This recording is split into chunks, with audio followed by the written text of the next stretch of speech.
Salutations, my fellow dandies. It's me, Jack Dandy, and we are back in Final Fantasy XIV for the Dawn Trail. Hang on, snooze. For the Dawn Trail MSQ. Sorry, the thing came up that said, we're about to play an ad, and I was like, don't play an ad while I'm doing my intro Twitch. So just snooze me for 5 minutes. So there'll be an ad in 5 minutes. That's something to look forward to if you're watching live. Salutations, Briar. Hope you are fine and dandy today. Don't tempt me with a good time. Yeah, we were in Final Fantasy XIV. Possibly for the last time, but I'm going to be honest, I think we might need one more session. We've got 10 quests left, which doesn't sound like a lot. But there are two things. First of all, the last, stretch of the game is always incredibly long. But also, the last thing we have to do is a trial, and we can't use the duty support for the trial. So we have to... I have to find people. And so it could be like 2 a.m., and that's always a bad time. The other thing is I am exhausted. I had... How much sleep did I have? Like 4 hours sleep? And then I have been absolutely rammed today trying to get work done because I've got tomorrow off work and then I'm off work until a week Monday because I've got next week off as well. So I had to get a shitload of work done today so that I could take off, and I honestly didn't finish it all. So I do actually have to jump on tomorrow morning just to polish off a couple of bits. Work. So I am very, very tired.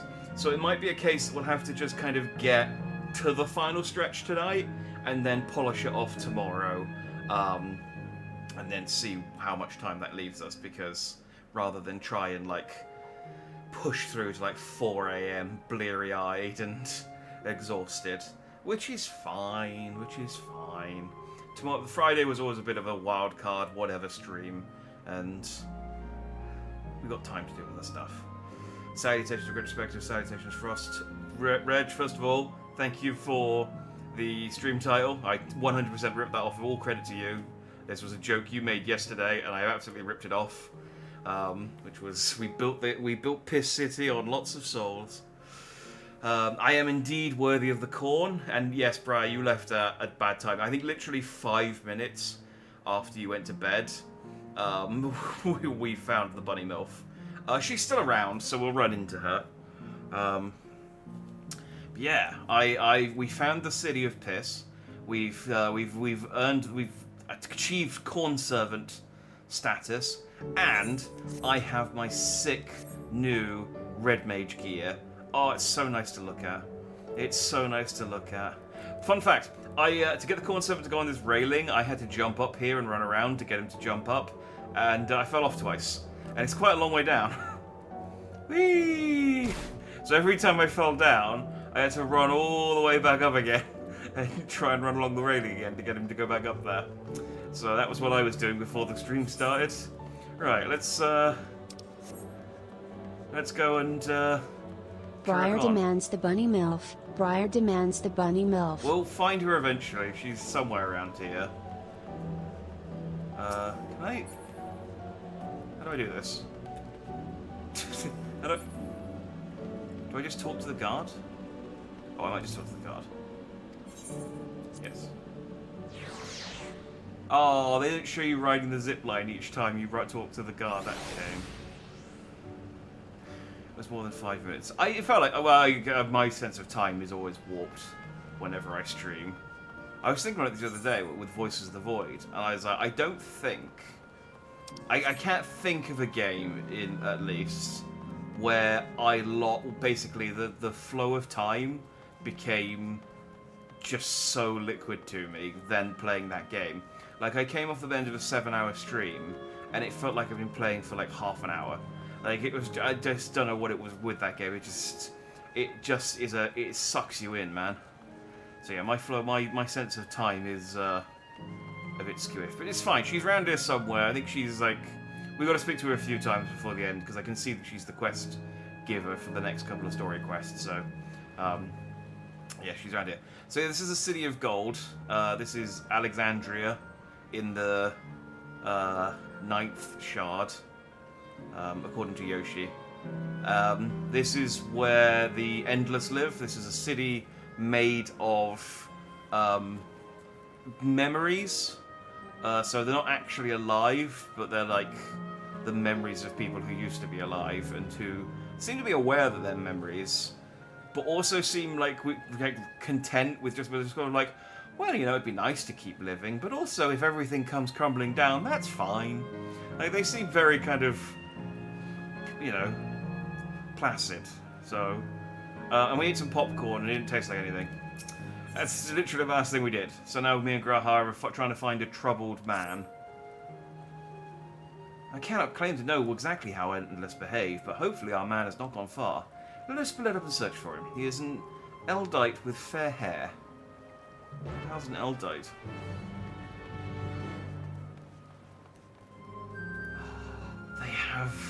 They have Cheetan in the world of the Endless. I can't believe they've got a gift shop here.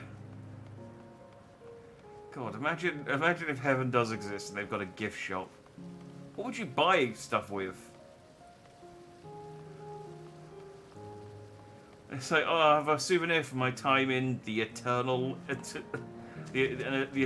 afterlife, I guess. This is the fella. God, strike me down. We reunite again after 100 years, and what should happen?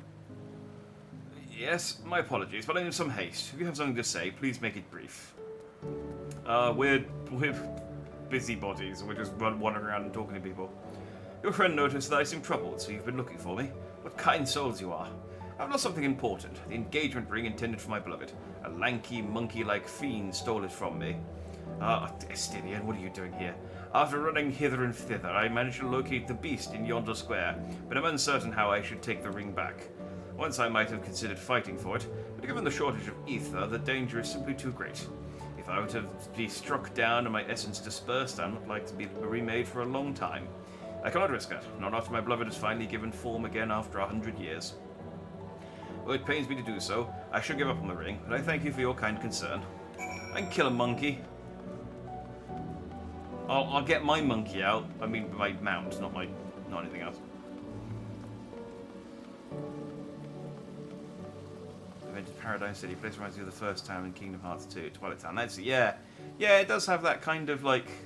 I mean, it does have a giant lady looking over it, but other than that, yeah, it's got that kind of like ephemeral, like.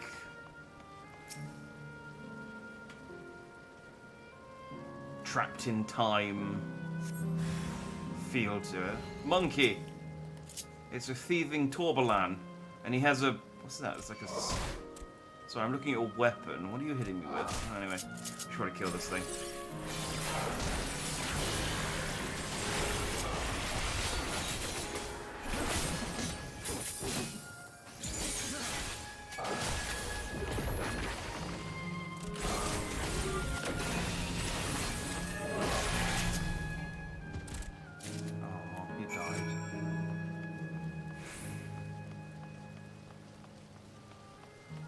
I think that they mentioned, but it was like, by the way, there's like wild animals running around. Just like, what? Why? It's like,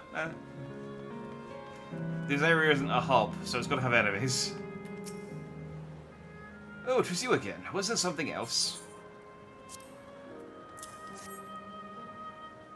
Got your ring. Yeah, the music's very Twilight Town as well. It's very, yeah. Reminiscent. Oh, good heavens, this is the ring. Who took it back from that beast? Yeah, I'm really strong. Thank you. Thank you ever so much. Ah, here's my wife now. I see you've already resolved the situation, Jack.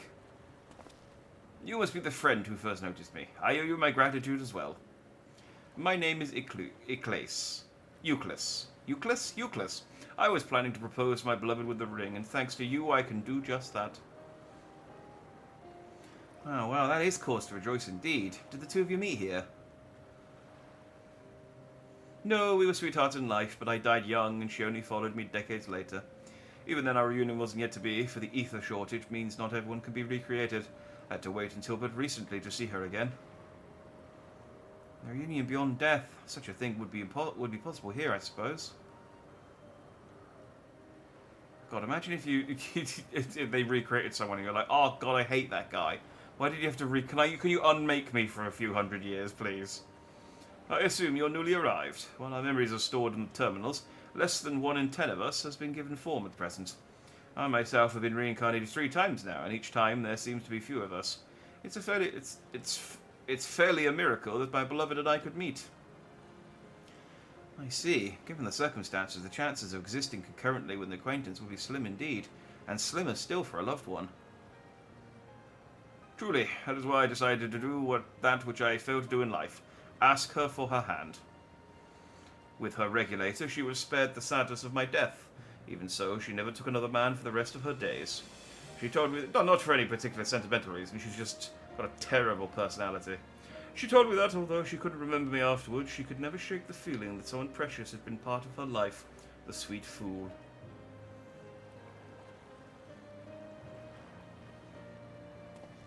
The ring represents a yearning I have long carried, though I know full well it is only a construct, like these bodies are ours. There is a part of me that wonders if this is wrong. Not that I expect us to exist forever, even in this form, but to be one with the one with the one I will love. But to be with the one I love once again and make her happy. However wrong this world may be, I have nothing but gratitude for Queen Sphene. Don't excuse me. I shall go and make that proposal. I've made her wait long enough as it is. This isn't much, but please accept it as a token of my thanks.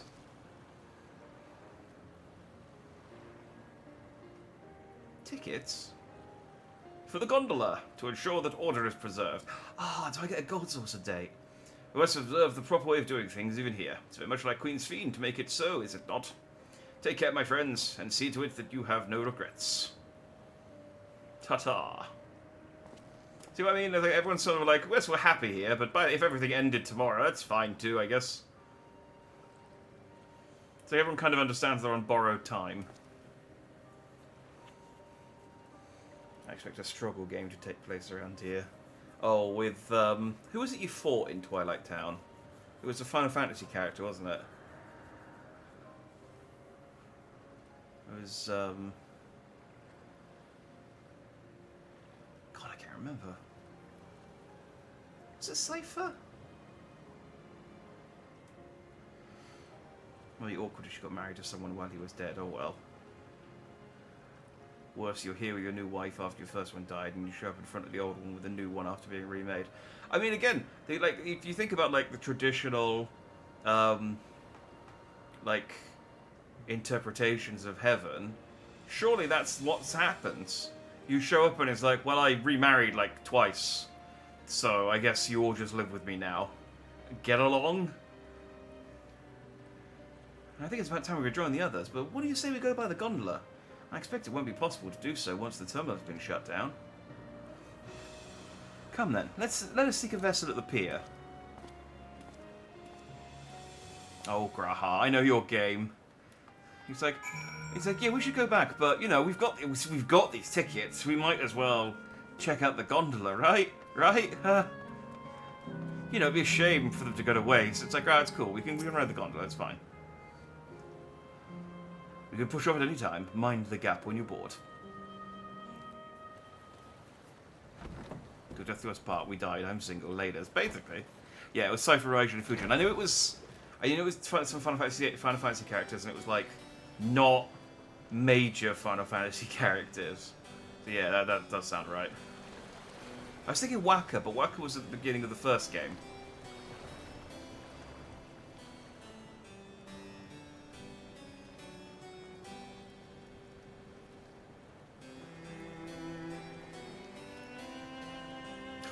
Your Stola have come with us instead.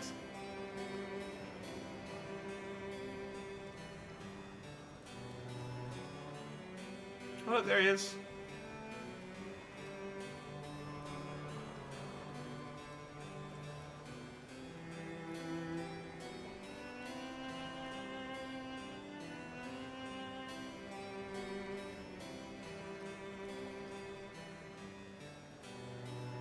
I would be so sad to hear you say that.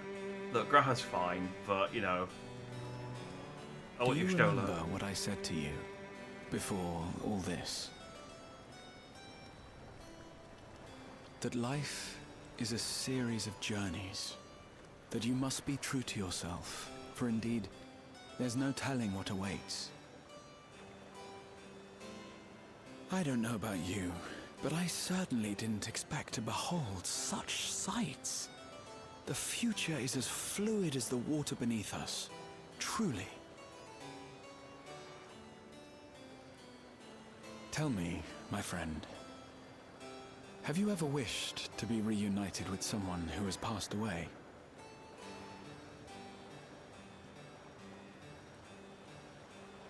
I mean, there's Moonbreeder, there's Harshiphon. I have. I do. But I think, above all else, I wish that they had lived. Yeah, Zero. She's not dead, but she's not here. For one more day. Just one more day. A joyous one, if I could choose. I did all that I could to make it happen. I tried everything.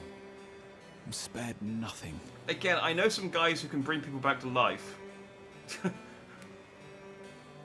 In that manner, I was able to keep some few souls out of harm's way. But so many were beyond my power to save. What would I have done then, had I this?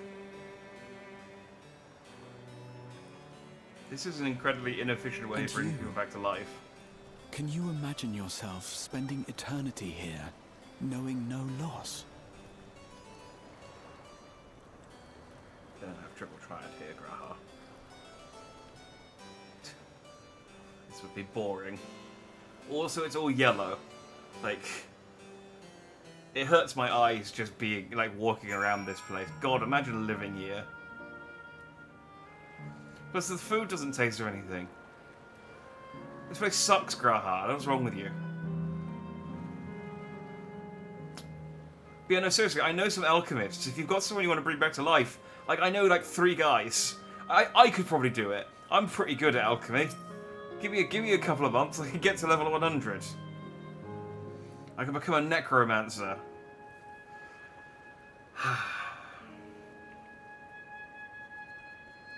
Graha missed you. You can spend time with your goth side piece later.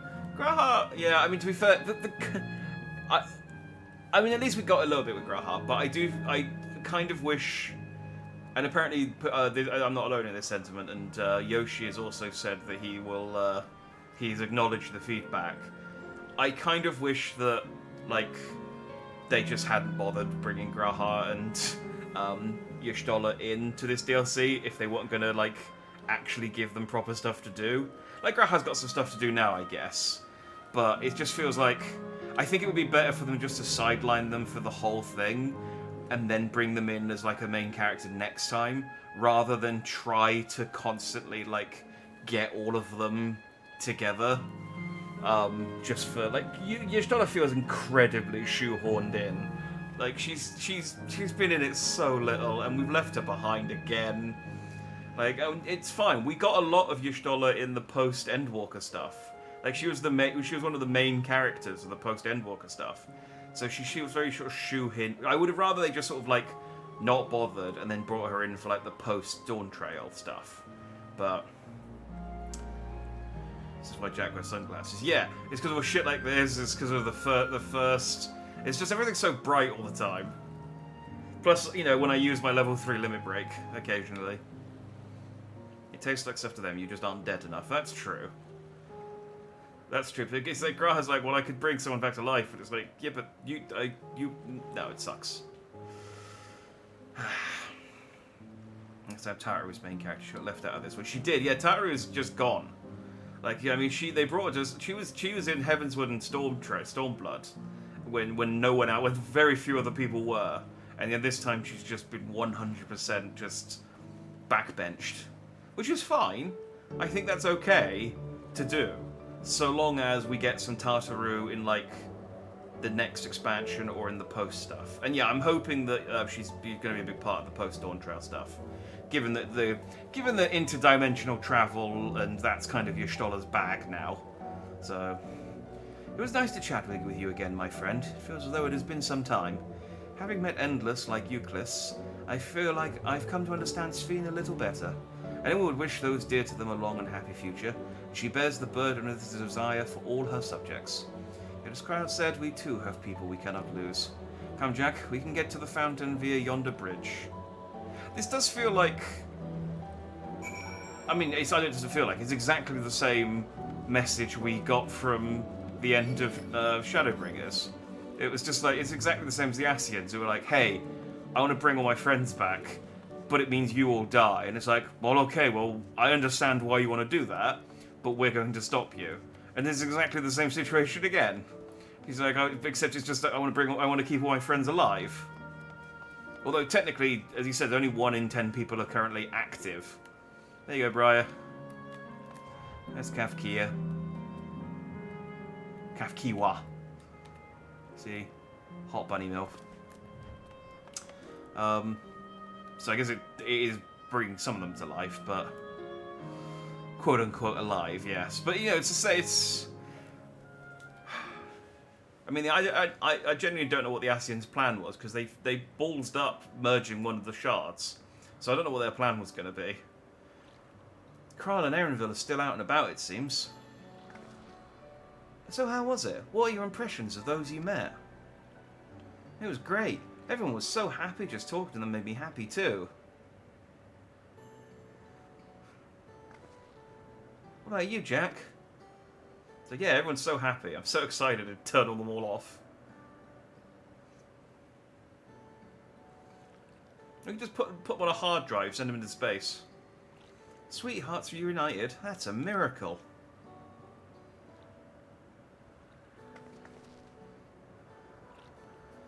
Well, it is a miracle after a fashion. The system strives to make such a count as possible. If you meet someone you know, it's probably not by chance. The terminals hold information on unfulfilled longings, and use them to orchestrate reunions like Euclid's.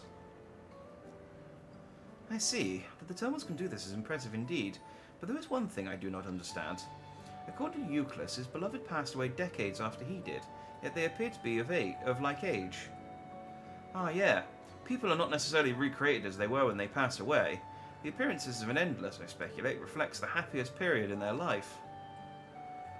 Why aren't we all toddlers then? That's the only time I've ever been happy. Truly. With no cares in the world. No object permanence. No bills. No fear. Is that the case for you then? Not that I can tell how old you are, as slowly as your people age. I'm not sure, to be honest. I have so many happy times, it's hard to know which one applies. I'm insufferably inquisitive. Whether it's nature or technology, I can't help but want to learn more about the world around me. You might say that discovery is what gives me joy. Made me happy in life. It may have been a blessing afterwards. Well, let me cut a limb off, we'll count the rings. That's how you tell people's age, right? I'm no surgeon. It's one of the job classes you can't get, unfortunately. Oh, imagine if you could get, like, a surgeon as a job. What would you craft? Anyway, the other Endless are content with what they have here, you see. They don't develop the urge to leave. But I was so determined to see the world again that I taught myself how to gain control of a vessel and ventured outside. Almost ballsed up too. Yeah. Well, I mean, they ballsed up one, and they were working on the first, and then Graha fucked that up for them. Oh no, wait, no, that was after. No, Hydelin fucked that up for them. With help from Graha. Just coincidentally. But yeah, I don't know what their plan was with the 13th, because they already ballsed it up. So I don't know how they were planning on... Maybe they were just like, well, we'll just do the rest and then see what we can figure out after that. We've got eternity. Put them all in robot bodies like Sphene was doing. I mean, the thing is that even with then, they used up like a huge amount of ether. But like a guy like in canon, I know a guy who can clone people, who can just like clone empty bodies. So if we just got some DNA, we could just make them all new bodies and slap their souls in with some white auracite. Bing bang boom, problem solved. Heh, you're a proper rebel. Now, that's enough about me for now. While we wait for Kral and Elenshipper, I have Eleneshpa, I have a favour to ask of you. It's been a while since anyone's called him by his proper name. As you may have noticed, most of the fountains here aren't running. That's because, despite its shiny appearance, this city is centuries old and everything is dreadfully run down. The fountains apparently used to put on magnificent shows, and I was hoping that we could get them working again. Giving the control units a dose of ether should be enough to restore the circuits and switch them on, but being an endless, I'm unable to do that.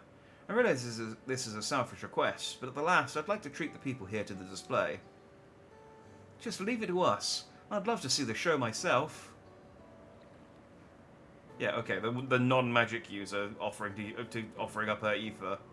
Thank you. The control units are built into the surrounding lampposts. If you tend to a few of them each, you'll be done before you know it. Once the fountains are fixed, we can round up and then up Eleneshpa and Kryl and head to the hydro terminal together. So the time is nigh. Come, let us set to it then.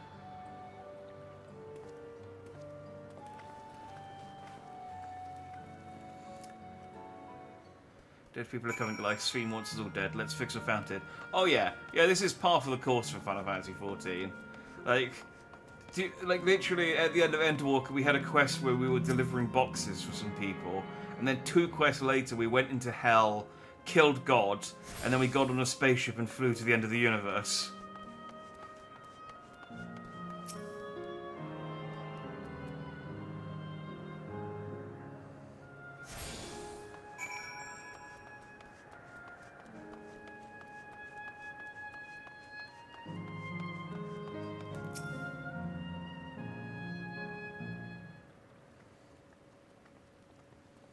I feel like the Warrior of Light would be really easy to trick. We've switched on the circuits like you asked. We just said to him, oh yeah, could you just like put some of your ether into one of those lampposts so we can turn the fountain back on? It's like, oh yeah, sure. And then it's just like sucks him dry of ether, and it's like, haha, now you're defenseless. Thank you, everyone. Hopefully, this does the trick.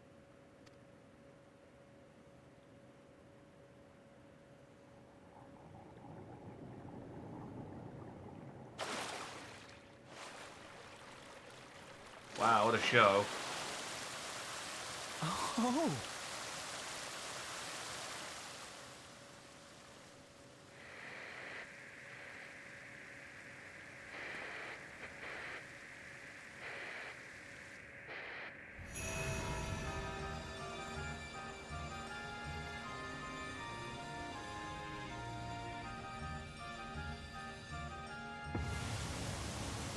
Oh, okay, that's slightly more impressive. Amazing. It's like the, is it the Bellagio that does that in Las Vegas? Look, Mother, look!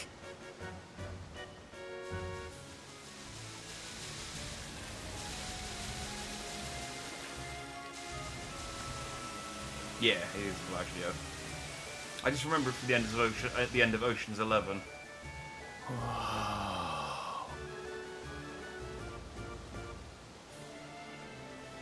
They're easily pleased.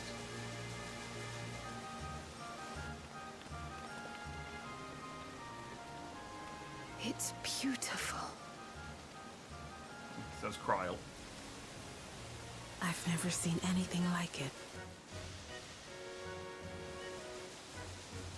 I suppose actually for them it probably is like way more impressive because it's like they probably don't have I mean they definitely don't have fountains like this anywhere in Eorzea.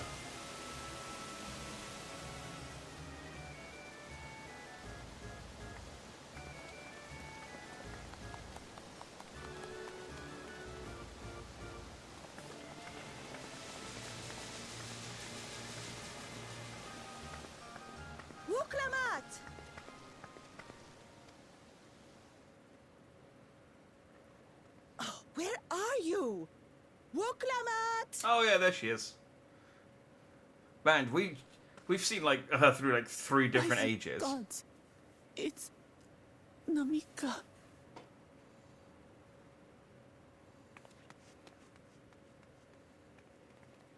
Begging your pardon, but I'm looking for a child. A small Shibrali girl. Have you seen her by chance? You are Namika, aren't you? It's me, Wuklamat. Don't you recognize me? Oh, what am I to do?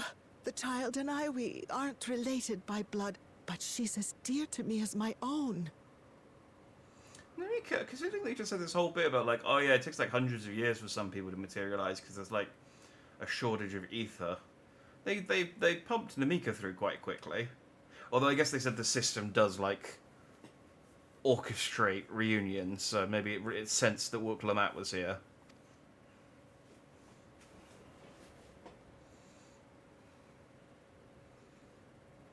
It's all right. You found her. I'm here.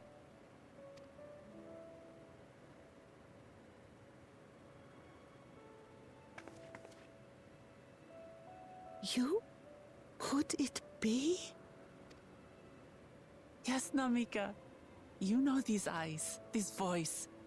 It's me, Wuklamat. Oh!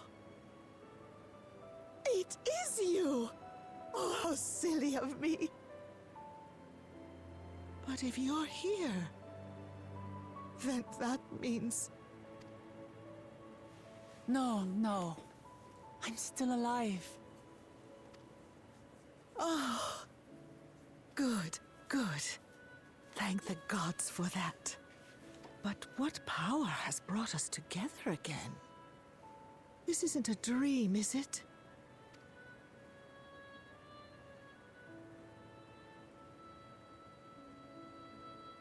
It's not a dream. Or rather, it is a dream come true. I so wanted to hear your voice one more time.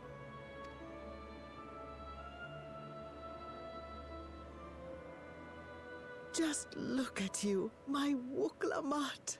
Stronger and more assured than I've ever seen. Such hazards you must have braved and hardships endured to come so far. I mean, I guess she's. I was thinking of like what Kefkir said, you get reincarnated to your happiest time. But I think that was just her theory, because I was just thinking, like, was Namika not happy when Wuklamat became Dawn Servant? Surely that would be like the pinnacle of happiness for her, but. It was tough, but I made it thanks to my friends. Clearly she valued her knees not hurting more. And to you, Namika.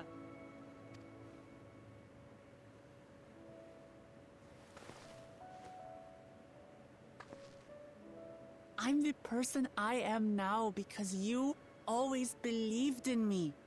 Because you loved me as if I were your own daughter. Thank you. Thank you. You're everything I could have asked for. The best mother. I'm so glad.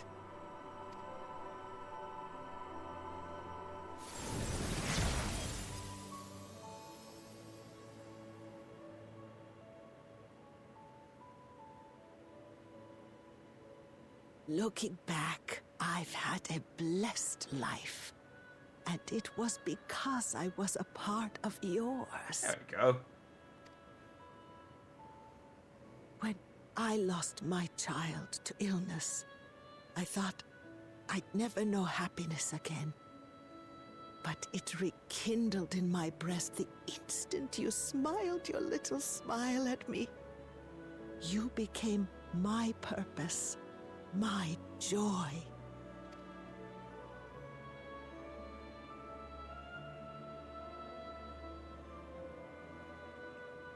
Don't ruin the moment, Briar. That's my job. You're mine too. To have this chance to speak with you again and leave nothing unsaid. I know not how or why, but I am grateful. So grateful. Where you must go, I cannot follow. But know that I'll always be with you. Take care of yourself. Promise me. I will. Mama. I will.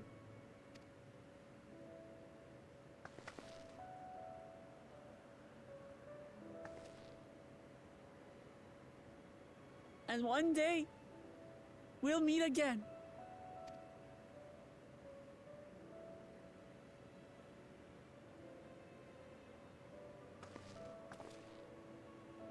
Okay.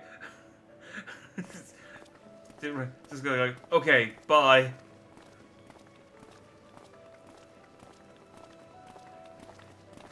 We'll just awkwardly walk off.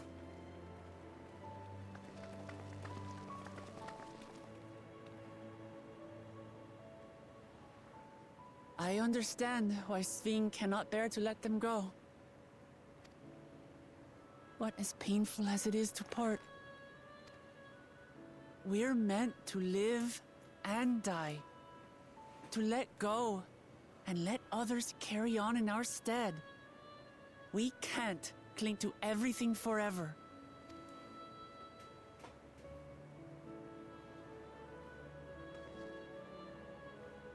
Come, let's keep moving.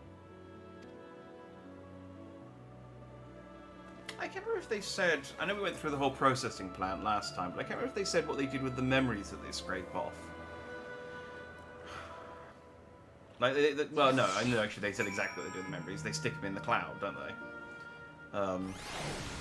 So if the memories are here in this shard, and they've been separated from the soul...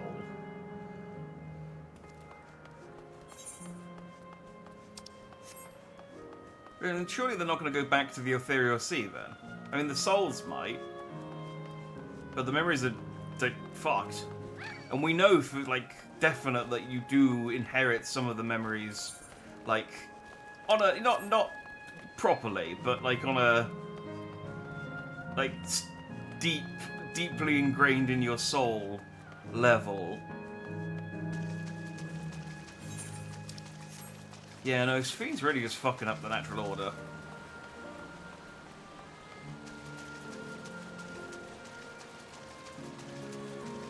I'd rather live forever, thank you. I mean, it's not really living. In fact, it's not even you. It's a kind of facsimile of you that just has your memories. The memories are still ether. Yeah, but they're in a different shard. So they're going to go to the Ethereal Sea in the 9th shard, separate from the Ethereal Sea and the source. That's what I mean. It's all split up now. I mean, it's not as screwed up as the 13th. They're still really, like, messed up in the 13th, but... Hey, salutations, C-Top. Good to see you. Hope you're fine and dandy.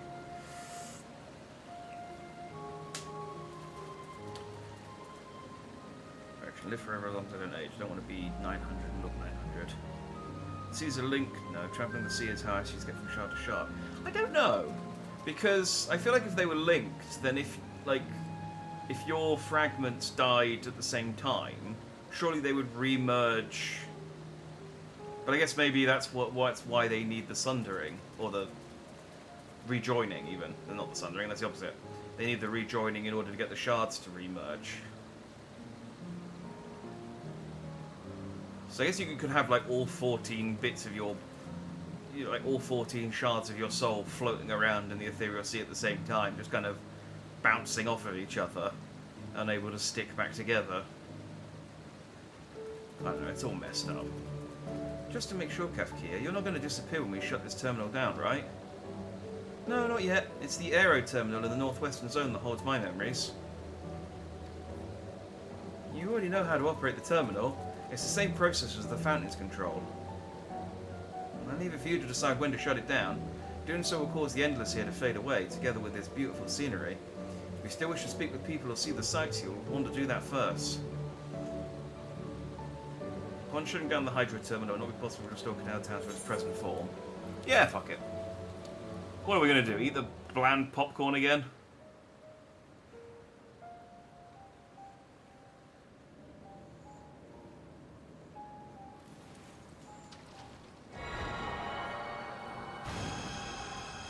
yeah, I'll confess I don't know exactly how the ethereal seas work. It's very confusing.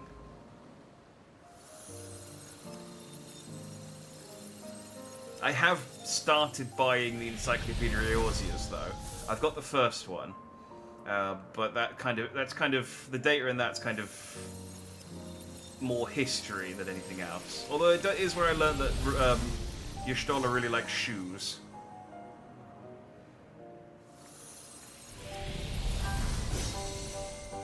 And that she lies about her age. Oh, there you go. Fountain still works though.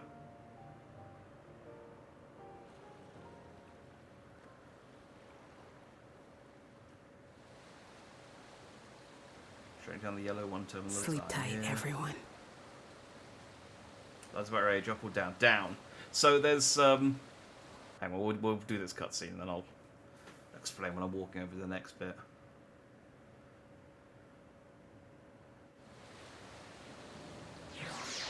Oh, okay. I thought there'd be more. Just that one cutscene or one-line dialogue. So Y'shtola claims that she's 23, but her younger sister is 24. So it's not entirely exactly known how old she is. She's probably in her like 30s. But there is a self-help book in Sharlayan that talks about how you should like live your life as if you're 23 as like a self-help thing. So it's kind of implied that Y'shtola read that self-help book and just pretends to be 23 because of that. This hurts. I'd be lying if I said otherwise. But the only way now is forward. Here's some money. Thanks. Don't torment yourself so. I asked this of you, so the burden lies with me. And remember, we Endless are but facsimiles crafted from memories. You didn't feel guilt for raising us. Be that as it may, it's so hard to say goodbye. It is. Nonetheless, it's our duty as the living to know and remember them. So let's pull ourselves together and keep at it. Keep seeking them out. I'd appreciate that. Come, let's head to the next zone. Yesterland, it's called. And another zip line at the Gate of Remembrance will take you there. But I ought to mention, while shutting down a terminal should erase the Endless bound to it, those with strong, unresolved feelings may linger for a time. If you encounter such individuals, perhaps you could lend them an ear, for their hopes are proof that they once lived. Oh, okay, so that's how they get round the people still being around for side quests, I guess. Let's just travel back. And yeah, she also has a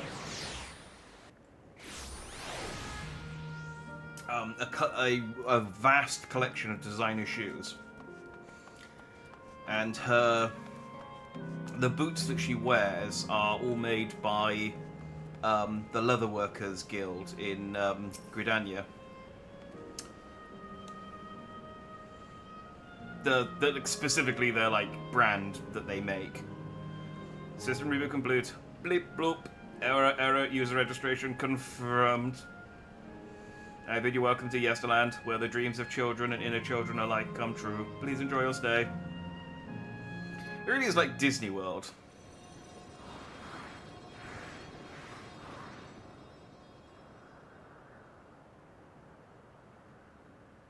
Yellow.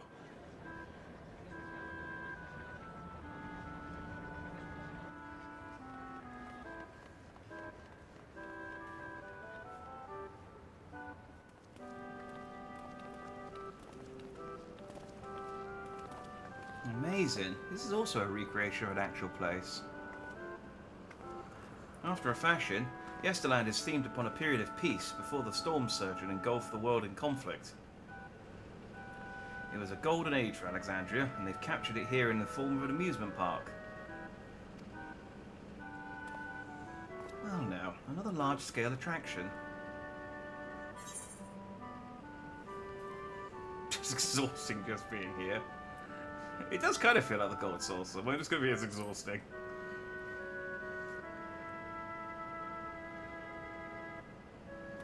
So it goes with such places, but at the very least it doesn't appear overly crowded. Plus we've got a fast pass, On the far side of Yesterland is a castle. That's where the terminal is located, in the basement. Oh, it's just Disneyland. I'll go on ahead and wait for you there. Take what time you need to get acquainted with the locals. Have fun now.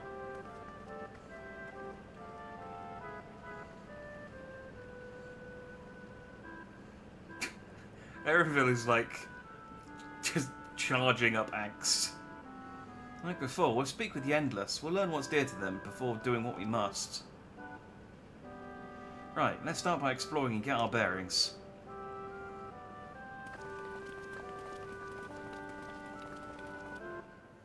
It's called Genie something or other now, I think. Disney Genie Plus. Oh, the Fast Pass.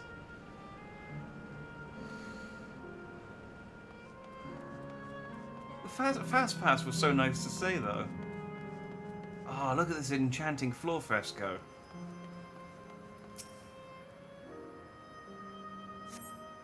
Beautiful artwork on the ground depicts a swirl of stars. Perhaps such a sight was once visible in the Alexandrian night sky. Oh, watch this. I can... It's on the top down.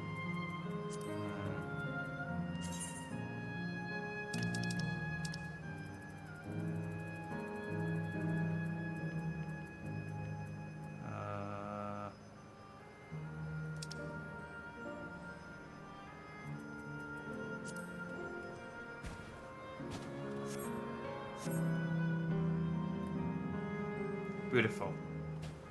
Hang on. Oh, I'm not in the center. I'm not even anywhere near the center. Hang on.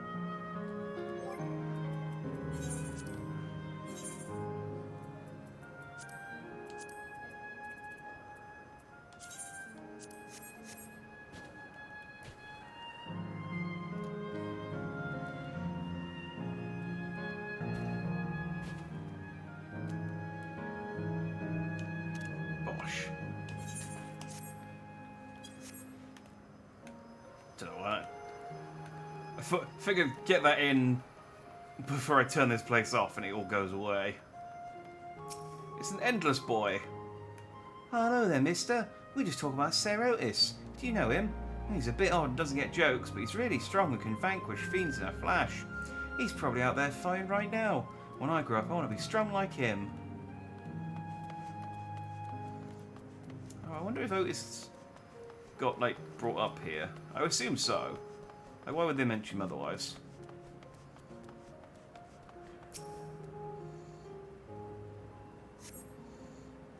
Appearing to be a domicile, this building resembles those that lie submerged in heritage found. The windows are composed of a colourful array of stained glass. Indeed. The Sir Otis the children talk about... Sir Otis the children talk about reminds me of another Otis. It might be worth seeking the man out to confirm his identity.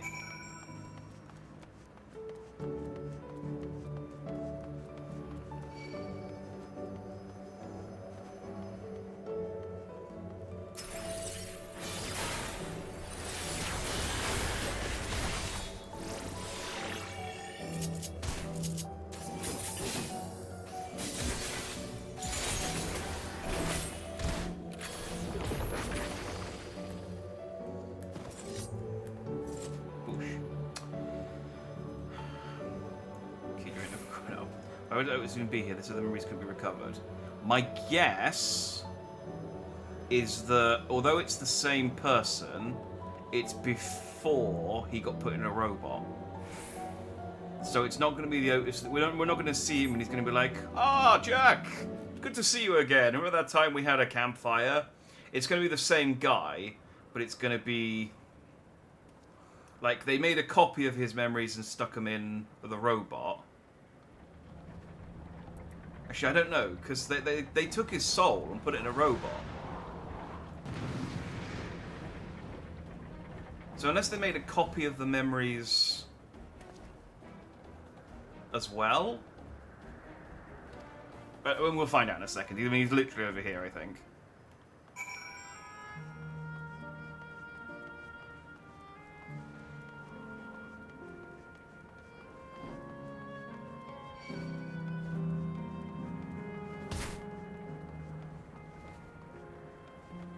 Seek about, leave me alone. I need to fight this one. There you go.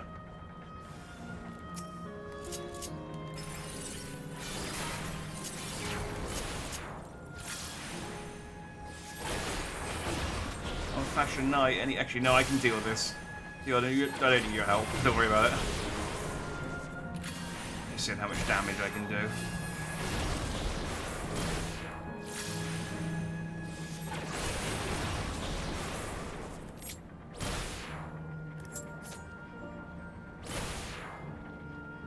Go on. One. We're gonna tick him down. One. Alright, fine. Man, the like normal sword attacks with the red mage are so pathetic. I don't even know why he hasn't. Why they have an auto attack that's gonna do that little damage. I know not who you are, but my thanks for your timely aid.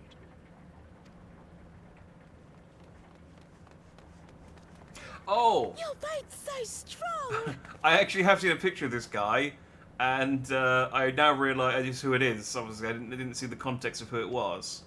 That was amazing, Otis! And you too, mister! Ha ha ha! Fiends such as these are not Yeah, to be feared. I mean, they're playing his theme tune. This is Hildebrand's, one of Hildebrand's shards. They're literally playing the Hildebrand's theme.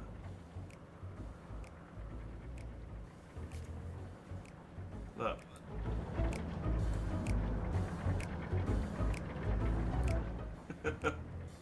Yeah, so this is Hildebrand's shard from the 9th. Well then, dealt with it already, have you? Be at ease, one and all. So long as I, Sir Otis, live and breathe, no citizen shall come to harm. Otis! His theme, his shard. Why are you not in proper Hildebrand dress? His costume. No, I don't think I can even change my costume Could here. you really be that, Otis? I could put it on for a little bit. I'm certain I do not know what you mean by that, Otis. I am who I am, and I should very much like to know who you are. It might not let me change clothes here, because this isn't a town. You're Sir Otis Villona, Lord Captain of the Royal Knights of Alexandria, yes? We met you while searching for Gululja. You cooked a most delicious repast for us. Fought beside us in Solution 9. That's only why Jack likes it, so which makes sense. I mean, it does tick a lot of boxes for me. But I thought he was doing a look like Steiner because I thought. Gululja. Solution 9. I've never heard of such things. I thought that was just going to be who he is, but yeah, he's just. I mean, look at his beard. It's just Hildebrand. These events of which you speak are utterly unknown to me, as are you. I'm quite confident I would recall if we had met before. Could this be? Villainy! You seek to bewilder me for purposes most foul! No villainy intended, I swear. Tell me I'm not mad. This is definitely the Otis we know, right? And yeah, there we go. It's an earlier version. So I don't know how they. So I guess they could copy his memories without. I guess maybe they stripped. I don't know, because he had his memories in the robot, so they couldn't have stripped the memories from the soul. So they must have just made a copy of the memories, but left them stuck to the soul, and then stuck the soul in the robot.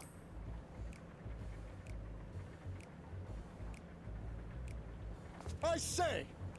What are you whispering about there? Wait! I've no time for this. I must attend to my preparations for the founding celebration. It's very sad that he's probably going to disappear when we turn everything off, because it means that Hildebrand won't get a chance to meet him.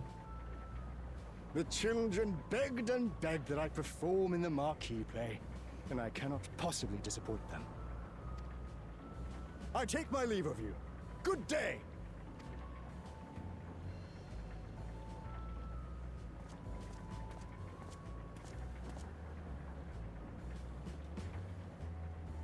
Bye. Bye. Founding celebration?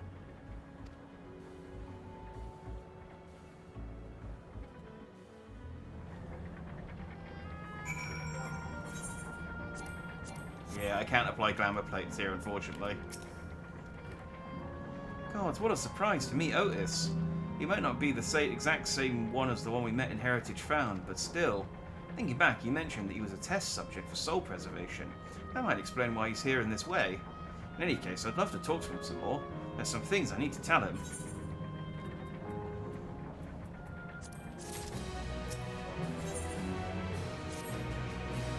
Right, let's go after Otis. He's bound to know about the past, about the Alexandria of old, as well as Sveen when she was a living person. Problem is, doesn't seem to be in the mood to talk. Perhaps we can offer to help him with his founding celebration. That might warm him to us. He's set off this way. Come on.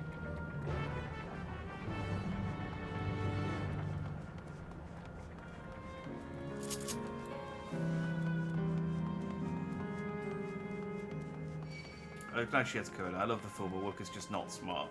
But endearing blesses her way. Yeah, she is... She is, like Naruto, a delightful bimbo. But she needs her Shikamaru to do all the paperwork.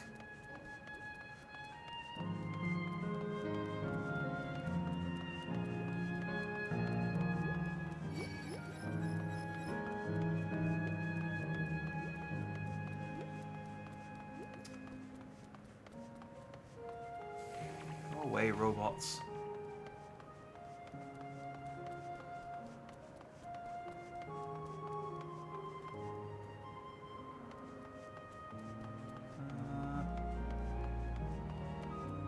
Oh, there he is.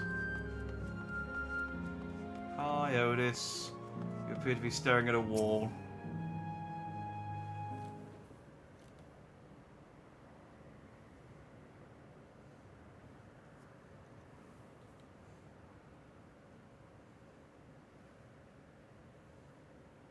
Are you harmed, or are you unharmed? The latter, methinks. To which Her Highness replied with her winsome smile. I am, thanks to you, my dearest Otis.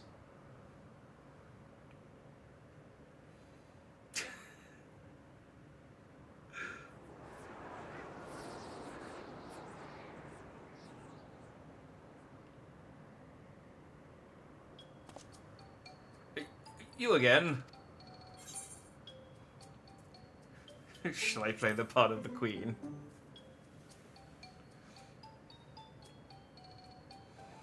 I appreciate the offer, but there is no need. The script is my own work, you see, and I know Princess Fiend's lines even better than mine own. Ha ha ha! There's, however, a scene with which I struggle. Yeah, this looks like fun. Can I join in? You as well? I thought I said that I was busy. You did, but we thought that maybe we could help. You're getting ready for the founding celebration, yes? I am, and if truth be told, we are in dire need of assistance. For this edition of the celebration, there is to be a play about the history of our realm for the children's enjoyment. With fewer of us being given form, we haven't had enough hands to carry out the production. Thus have I been tasked with not only writing the script, but performing as myself besides. Calm down, it's alright. We really are happy to help any way we can. Just tell us what to do. And for the same reason the production is short-handed, it's become difficult to gather a crowd. I'd be obliged if you could spread the word of the play to the children in Yesterland. Consider it done. We'll take ourselves around and talk to the younglings. Splendid. Oh, and to better appeal to them, we have adorable animal costumes for you to wear, together with your cheeriest bearing, of course. Looks already a giant animal. Alright, anything to make the children happy.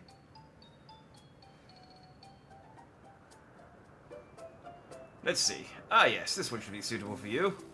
Okay, this does explain the Cheetan costume now, a bit more.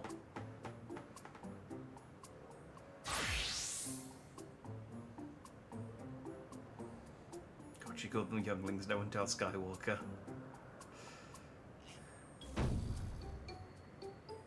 I don't think she's still got the axe. Oh, it's a glamour. I was confused for a moment when you handed me the device. I have something in mind for you as well. Let me know when you're ready and I shall activate it for you. Yes, activate me. Ready are you? Then let us have you don your costume at once.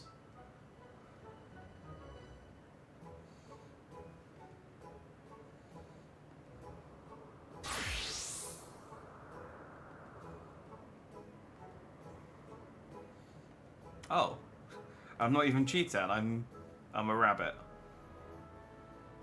Okay, this doesn't explain Cheetah then, there's just extra. Marvellous! There's not a child that would fail to be delighted. Yeah, it really does suit you. Now that you're suitably attired, I pray you go forth and promote our play to the children. Concentrate your efforts here in the vicinity of the air cap station, and see that you make it fun. In the meantime, I shall continue my own preparations here. Should your costumes wear off, I shall provide you with another.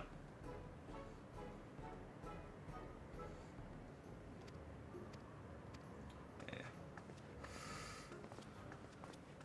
You're not quite that buddy from the candy commercials. No, it's more Donnie Darko than the Galaxy Bunny lady. Oh, a rabbit monster. You shall rue the day you cross paths with this royal knight. Yeah, shut up. It's going to be a play with knights and stuff. Come on, let's go and watch. We can ride the air cab later. I know that they recycle here. So there are actually enough like animal mascot costumes for you to have a full 8-man team. I really want to see someone do like the opening. I'm sure someone's done it, maybe, possibly. But I really want to see someone do like the Heidelin, the cutscene with Heidelin, with all 8 people wearing different mascot costumes. Look, it's a rabbit. What is it? Want to play with us, do you? Shut up. There's going to be a play about Queen Sphene. I want to see it. I want to see it. We'll head over to the castle right away. Thanks for telling us.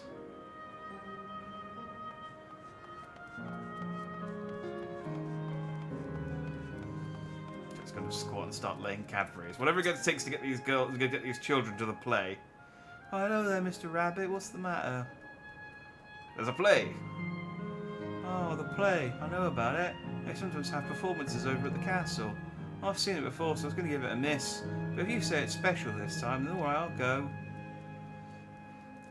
Yeah, it's really special this time. You get to die afterwards.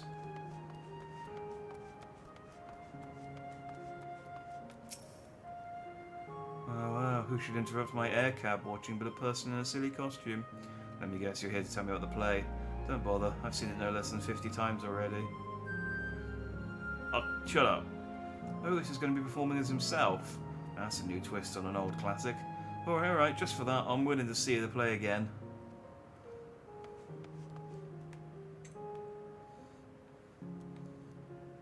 Oh, check we get to ride the Ferris wheel with, like, Kryl or something later.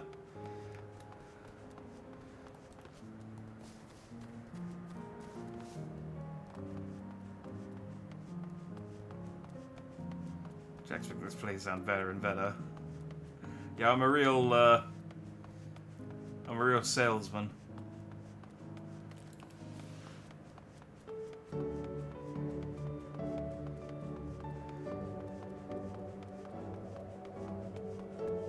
Absorbed girl.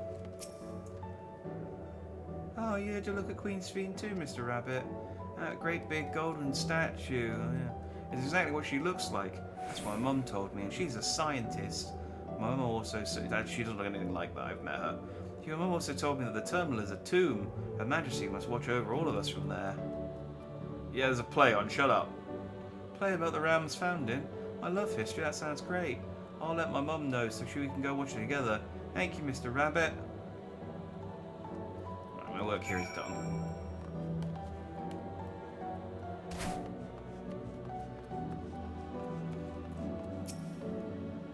You've finished making your rounds. Excellent. I shall take the costume off your hands.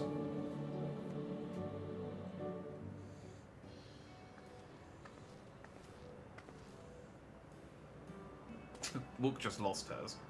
Thanks to the two of you promoting the play in my stead, I could memorize the lines to my satisfaction. I am grateful beyond measure. Don't mention it. It was fun meeting Endless children. Endless children? What an odd thing to say when we're endless ourselves. That's complicated. I'll explain it to you, but the play's due to start soon, isn't it? Aye, very soon. I must needs make my way to the venue and see to the final preparations. Let's talk later then. We'll be cheering you from the crowd. By all means. But hold on, what would you say to performing in the play as well? Oh, are you serious? Oh no, definitely not. I've never done anything like that. I don't think I can learn lines on such short notice. Rest assured, it wouldn't be a difficult part. What I have in mind for the two of you is a little sword play, a duel between Alexandrian and Lindblom soldiers. That is certain to please the children and without the need for words. Oh, what do you think? Have at you, Lindblom scum!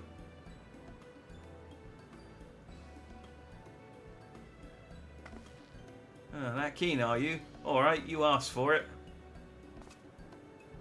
Then it is settled. I shall prepare your costumes for you. You need but engage in a mock fight. Now, there isn't a time for rehearsal. The little mistakes are all in good entertainment. With that, I shall go and inform the troop members of the changes. Pray make your way to Proto-Alexandria and wait for further instructions.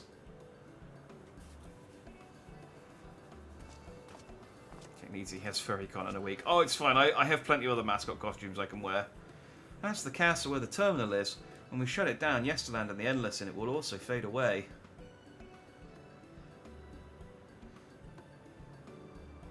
So let's give them a show to remember. And we'll remember them too. Them and what it is that they seek to preserve through this celebration.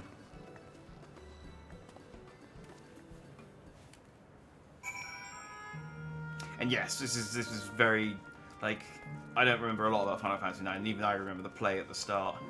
What's the name of the troupe that Zidane worked for?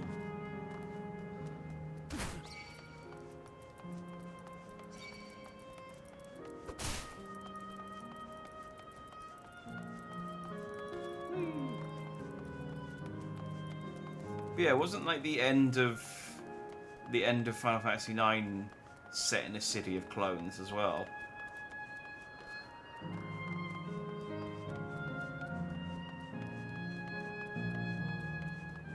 Her brain can only handle one thought at a time. Yeah, again, Wook's a delightful bimbo, but she's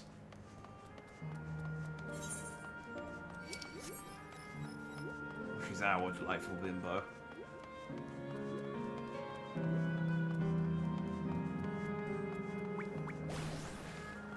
It's gonna be kind of lame running around here and doing like fates and stuff when everyone's dead.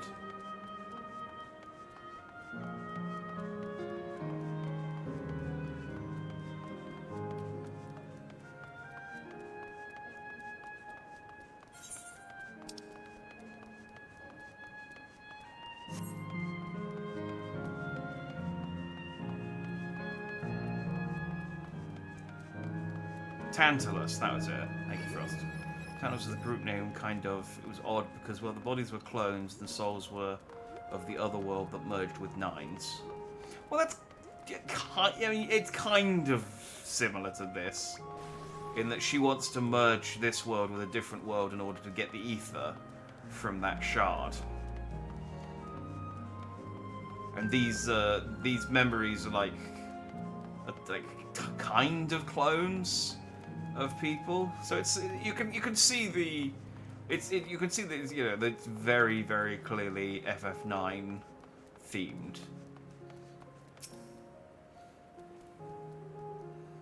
You know, in the same way that the post Endwalker stuff was all very FF4 themed. Although that had like literally characters from Final Fantasy IV, whereas this doesn't actually have any. This just has places rather than actual characters. Oh, if Beatrix shows up though. Well, this seems to be the right place. What's on the program, I wonder? And where are the others, for that matter?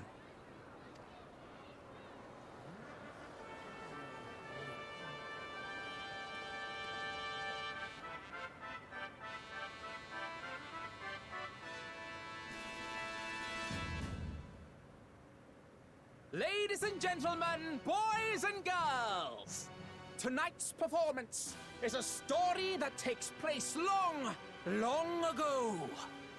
If I if I A great didn't know that conflict Estinian rages wasn't over here, precious electro, and the kingdom of Alexandria has been embroiled in the chaos. I would have thought that was I thought that was Estinian. Hey, salutations, Jin. When the royal It is capital going comes under siege, the kingdom's well. valiant knights lay their lives on the line for We're their doing a beloved play. Princess Sphene. I bid you keep your handkerchiefs. Does it even tell you what your at cue is? hand. No. Now, without further ado,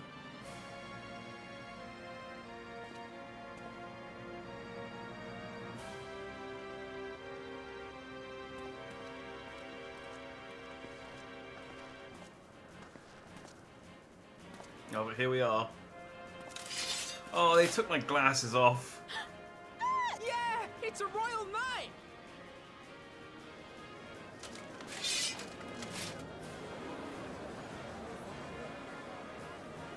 I beg your pardon?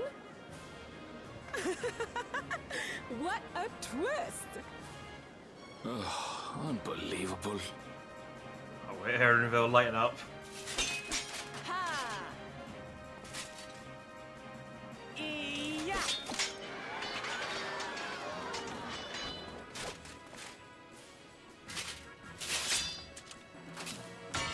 Arg! I am killed!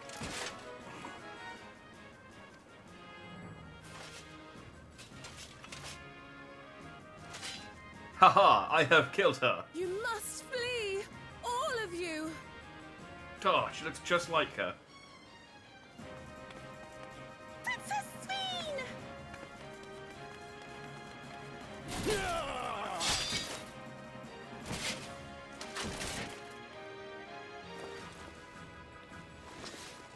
Are you unharmed? Oh, I am, thanks to you, my dearest Otis. Oh, I love in the play when the actors just go to the side and just watch from the sidelines. My dearest? And so, in no small part, due to the valor of the royal knights, the kingdom succeeds in repelling the invaders. You needed a handicap, Jack. The lights in your eyes didn't instantly win. Yeah, this is the glasses were.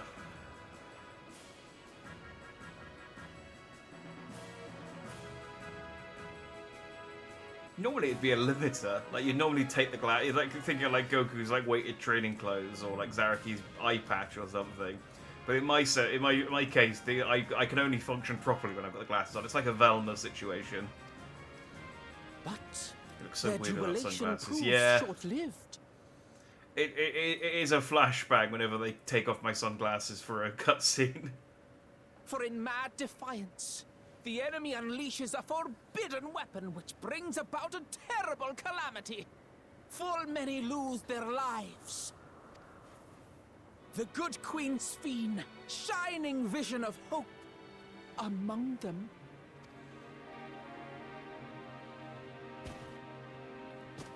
Bleh.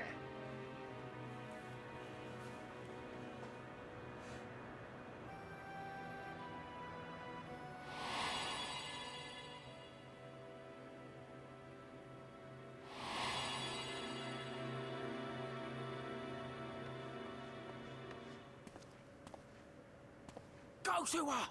You're supposed to go to her!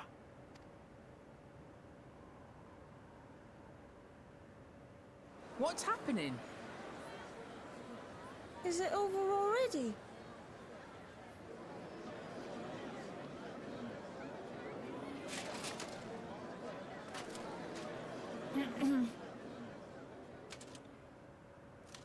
And then, though the people grieved their queen's tragic passing, guided by her legacy of compassion,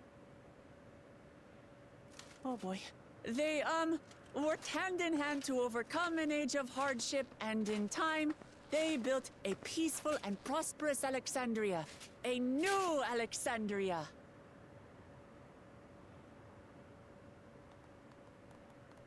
You tried.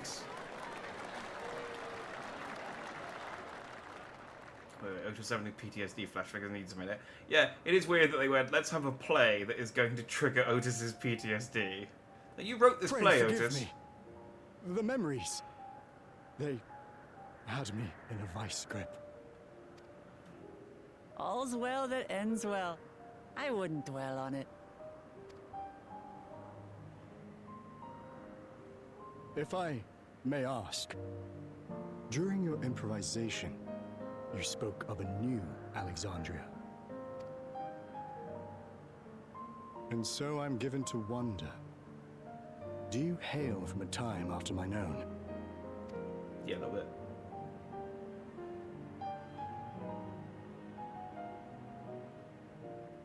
We do. And we're living people, not endless. My word, that I should meet the living in this place. There is another question I dread to speak aloud. A question I couldn't bring myself to pose to newcomers out of fear of the truth. Alexandria. Does it still exist?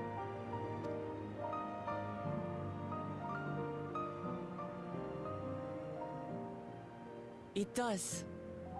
It isn't quite the place you knew, but it endures. The descendants of your people walk its streets and live each day to the fullest as proud Alexandrians.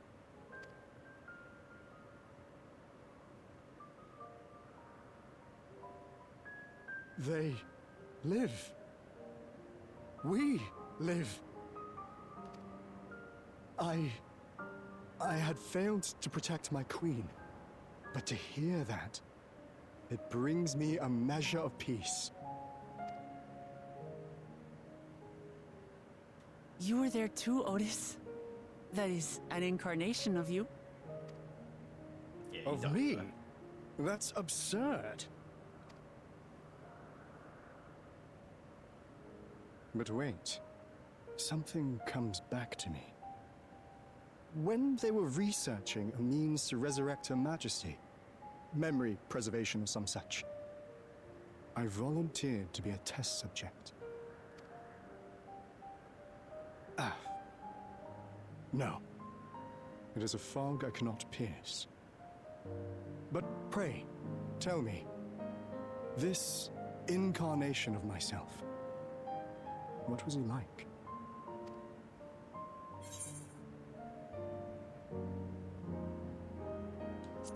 I mean, that's two very similar answers. He was a cool robot called That's Chappie. not all. He was a father in all but name to the new king, Gululja. Whatever you may have failed to do, you're the noblest of souls, Otis. And your deeds, your sacrifice, gave us hope that we sorely needed.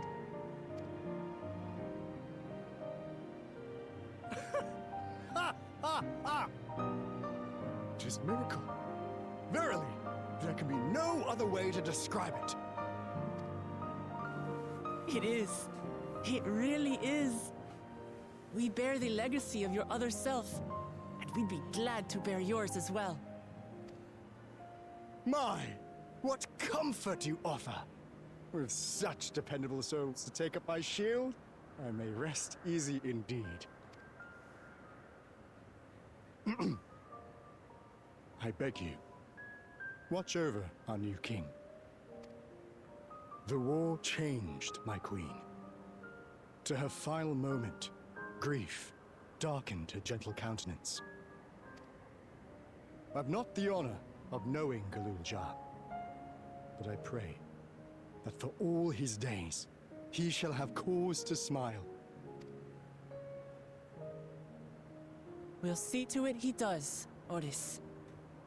I swear.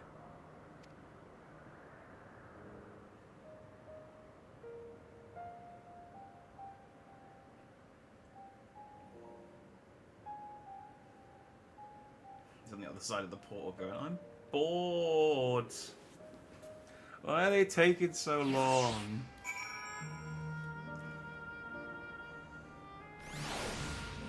It's like, no, no, you can't go through the portal. It's too dangerous. There's literally a theme park on the other side. And it's like, oh yeah, no, he would have loved it here. Oh yeah, actually, it's actually genuinely a shame that he didn't get a chance to come through. We've turned everything off now, so, you know, he's missed his window.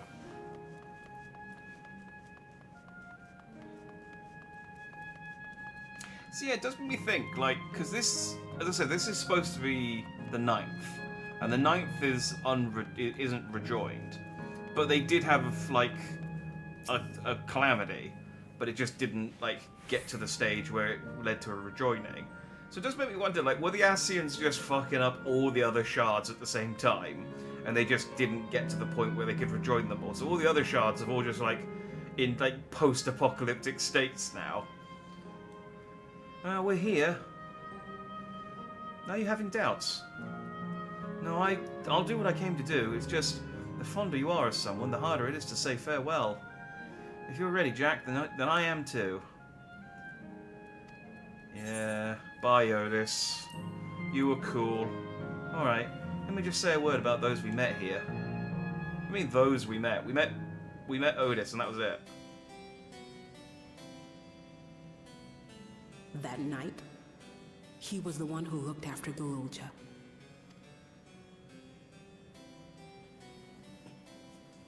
And now you follow in his footsteps.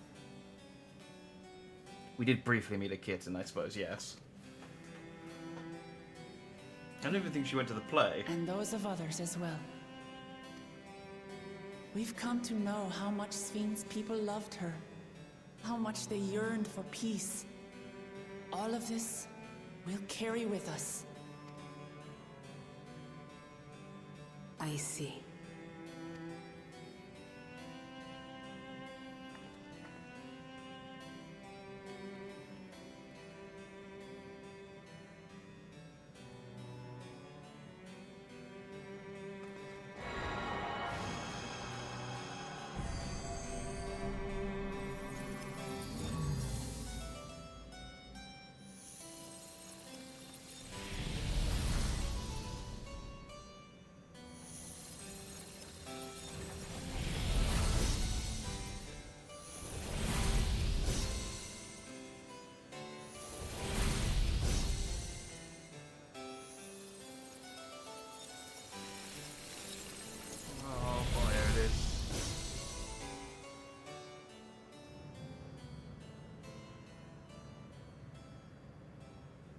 Real quiet out there.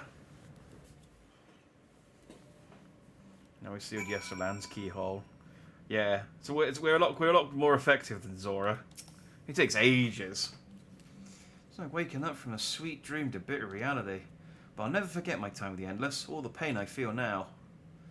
We're more than memories stored in machines. So long as someone remembers us and carries on our legacy, we'll never truly fade away. I mean, like, we don't remember everyone.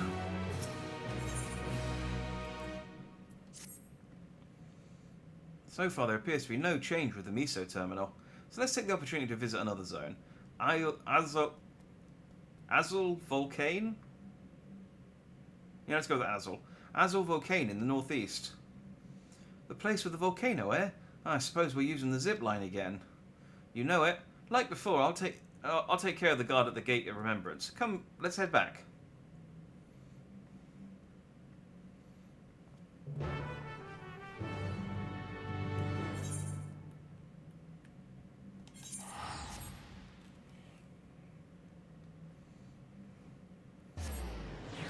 Aswile Volcane. 234. Is that a code?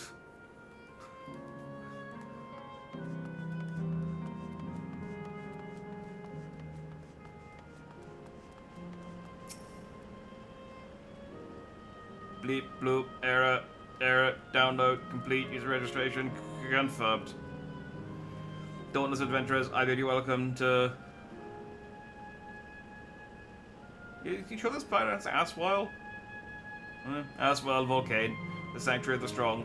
Fight with courage and honor, yet that your legend may resound forever in the arena of valor. Colosseum.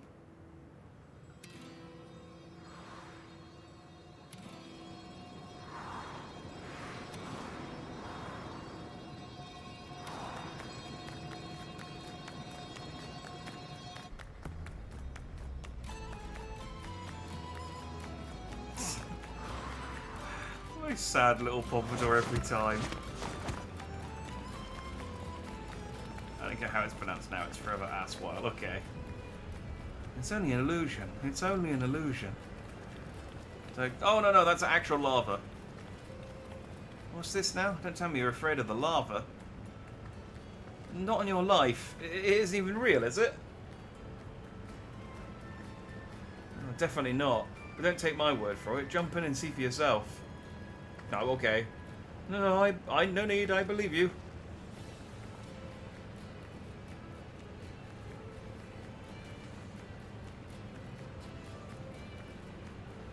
It was like, I might jump in. It's been that kind of day for me.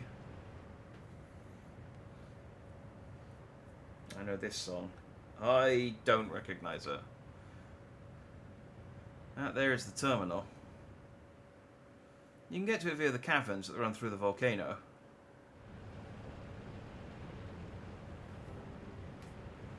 I'll go on ahead and wait for you. Take care around the wildlife now.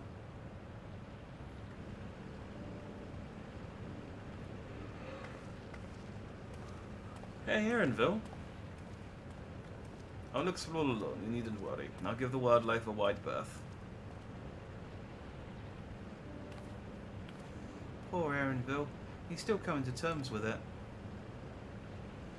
You can hardly blame him. Let's leave him be for now.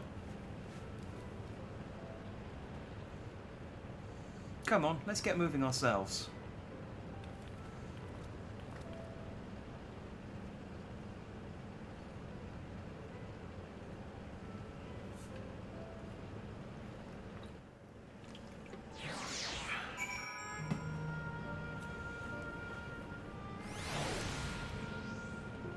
Did she go to Erinville like, so Mom's dead? Well, I mean, Erinville knows that she's dead. He figured it out himself. That's why he's so angsty at the moment.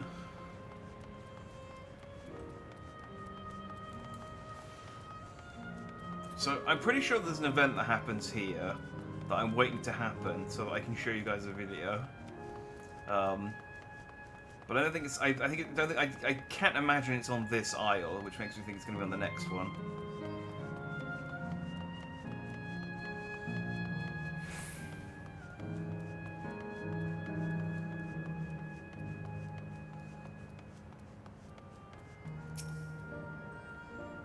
So we have two paths to choose from. I thought I saw Kefkia heading left, though.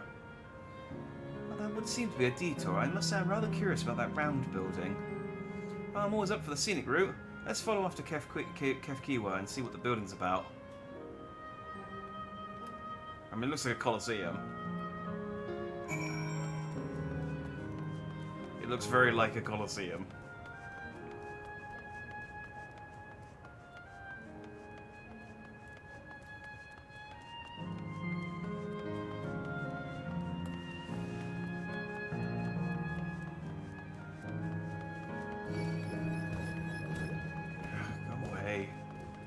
I kind of hate that this place isn't a town and it is a like a area. Like, I get it wouldn't work as a town, but oh no, look who came this way too. Great minds, as they say. This appears to be a fighting arena. Is it also a recreation of an actual place? In all likelihood, well, I don't know the details. I understand such facilities were once common across the land. Though it's closed at the moment, even Solution 9 has the Arcadian. It may well be a legacy of the past. Anyway, it seems the next match is about to begin. As I've already spectated my fill, I'll move on, but you ought to head inside for a look.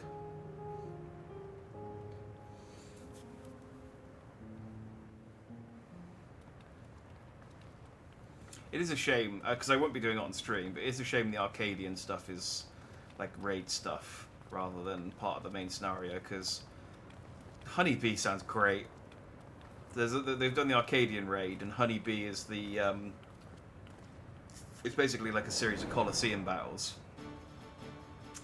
And Yeah, Honeybee's the like third boss, I think, and she's got a whole mechanic of basically she just gets people to fall in love with her, and they simp for her, and she recovers health.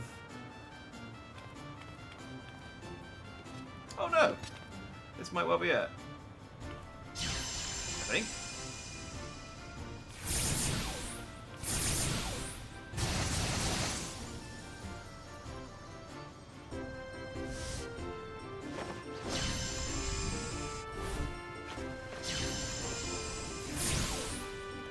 They needed so many extra souls, not for power, but for blood sport. I mean, yeah, considering there's an ether shortage, this seems like a huge waste of ether, just shooting spells at each other for entertainment.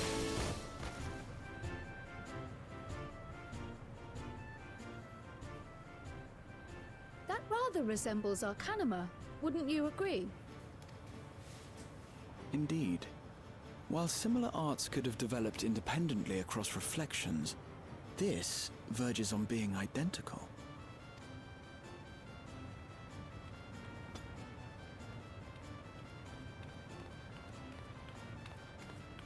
Didn't the first have, like, wizards and stuff?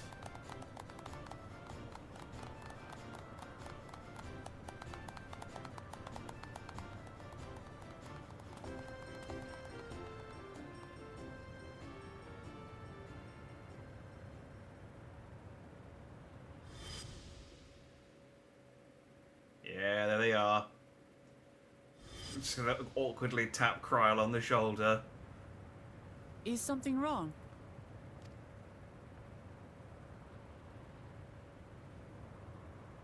What?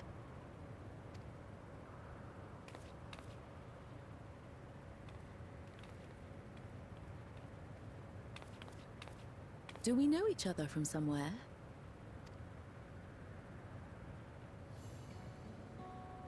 Come on, dear. Oh, I'm sorry, but I must be going. Wait, please! You're new here, I gather. It may seem strange at first, but give it time. You'll grow accustomed to it soon enough. Oh, she's gonna spot the earring. I'm not. Rather, I'm.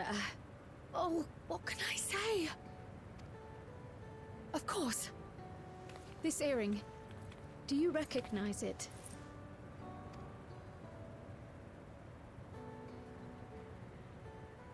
Impossible. My name is Kryl. When I was a baby, I was taken from this world to another, where I grew up without knowledge of my past. I know not how much time has passed for you, and, things may not be as you expect them to be, but I'm here now. I found my way back. This earring, it contained a code with which I was able to reopen the gate. And I did, and I'm here. And... Could it be as she claims? By the way, I think it's incredibly refreshing that Kryl is just like immediately like, hey, let me just explain everything that's happened really succinctly for you. She's not lying. I can tell.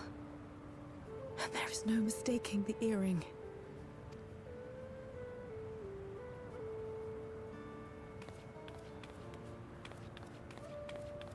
Oh.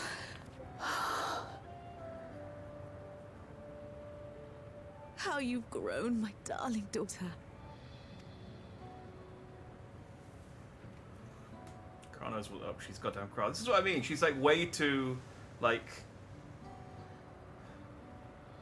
emotionally mature 20 years. for a 21-year-old.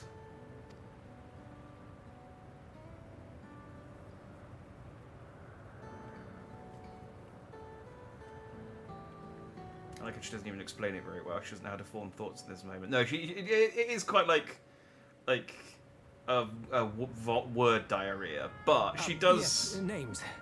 I'm Robor, and this is Alila, your mother. Like, she does cover all the bases, even still. This is nice. Doubtless, we have a mountain of questions for each other, but perhaps we can take this somewhere quieter? The Heat Wells, for instance. There's a spot there where we can relax and chat.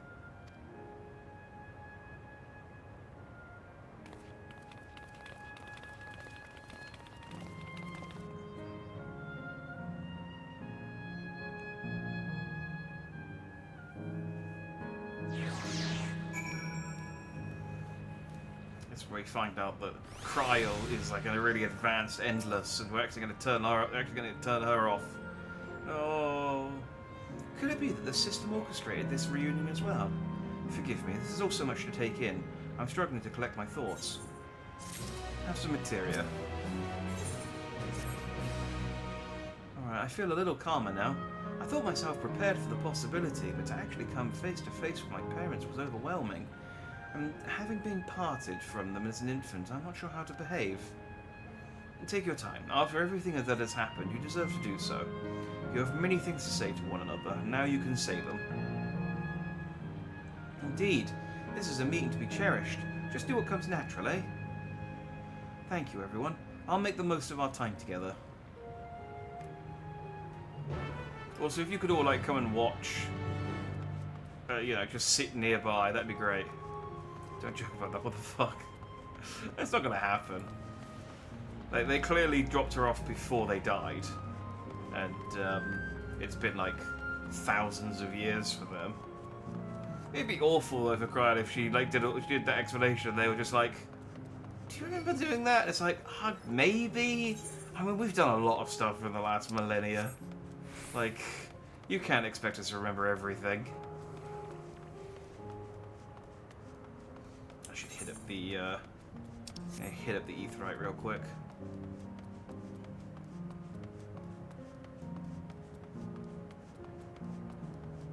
I could use my mount.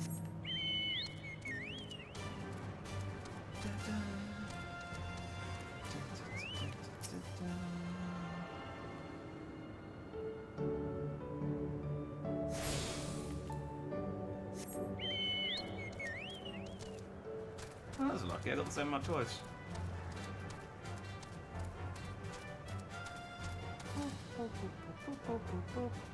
I'm stuck on a rock. Hang on. I think there's an invisible wall. I'll go around. It's fine. I went around. Oh, we saw these in the overview. Yeah, this is the life. I think I can. No, hang on, not that one.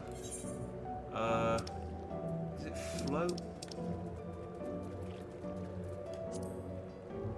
Oh, the water's not deep enough. I think I have to actually be swimming it. It's deep enough for me to swim in it to do water flow. Wait, is this water deep enough? Oh, yeah.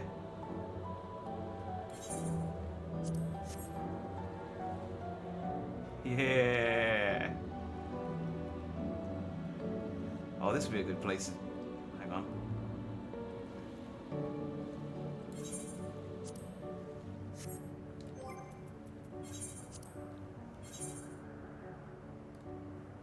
No, wait, hang on. Bit further up.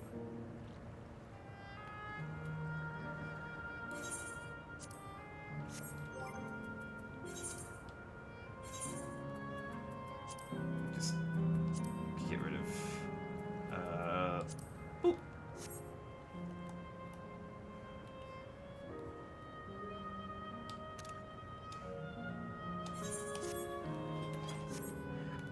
So I don't know what it is. There's something about just lying in the middle of a big circle that just it tickles me.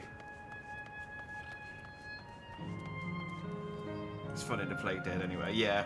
To be fair, the play dead emote is great. But I didn't get a chance to use it that often. You're not a short stack. No. I guess that is the Lala pool. I need to go into the regular human-sized pool.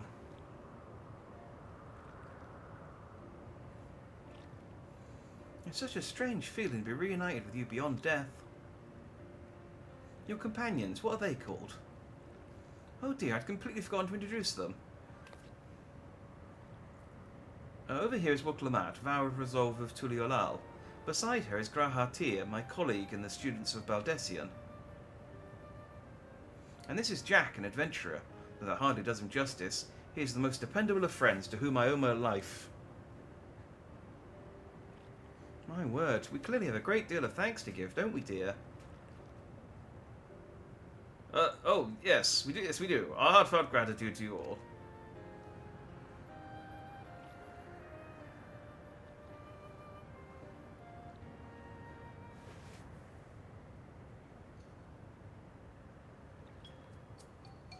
Not the smoothest of the beginnings, is it?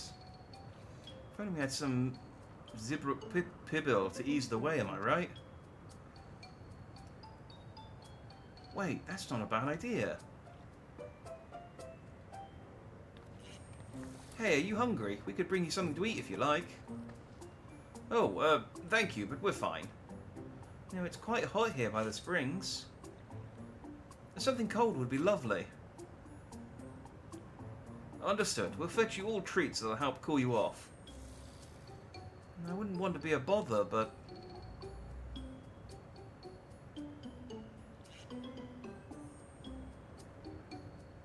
I think nothing of it. This is what friends are for. Thank you. We sure look forward to the cool treats. I mean, you can't enjoy them, Cryle, but I guess you could enjoy the it would just be like eating ice. You know, there won't actually be any flavour to it, but it will be cold. That was well conceived, Wuklamat. Just putting what I learned in Yaktel to use. If I had to mention a potential problem, however, it is the food here tastes like nothing to the living. Seriously? I had no idea. Still, it appears to be perfectly enjoyable for the endless. And going along with the idea, Cryle likely understands this. They may not instantly break the ice, but I'm hopeful that it will help to thaw it.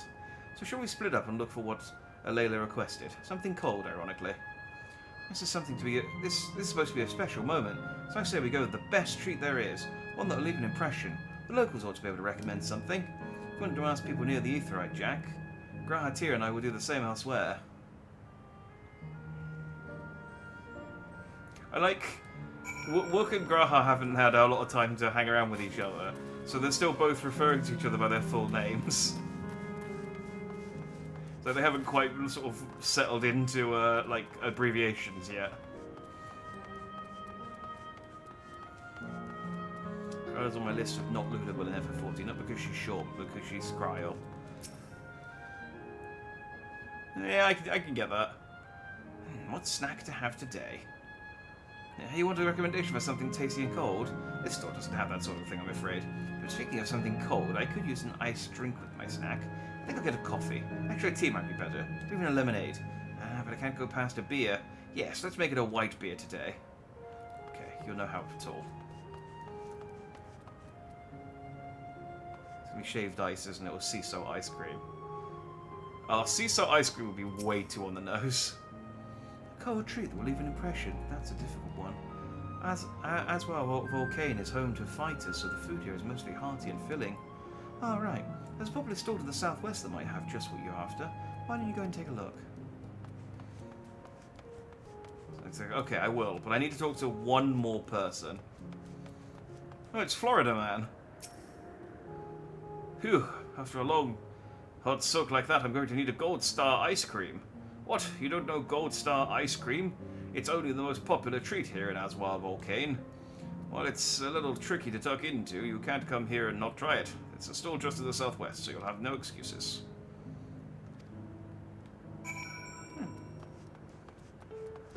I thought he had face tattoos.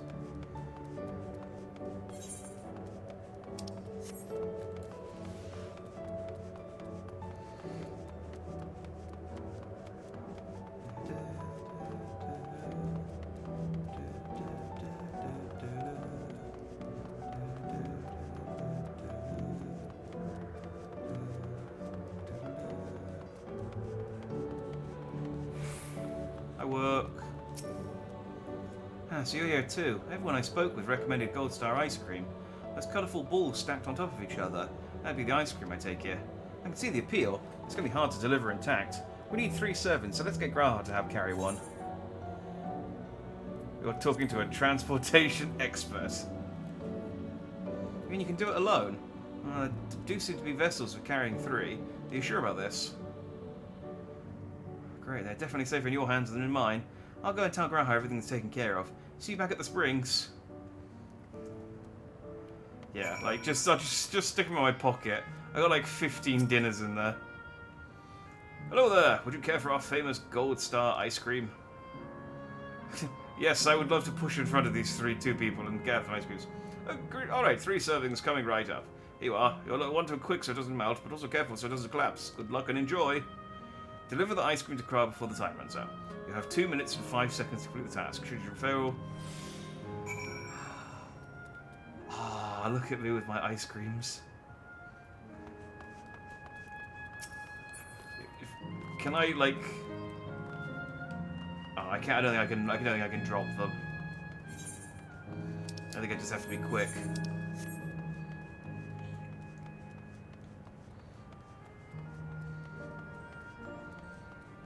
Yeah, they're like stacked high, like, and they got like bits and stuff attached to them and a cherry on top.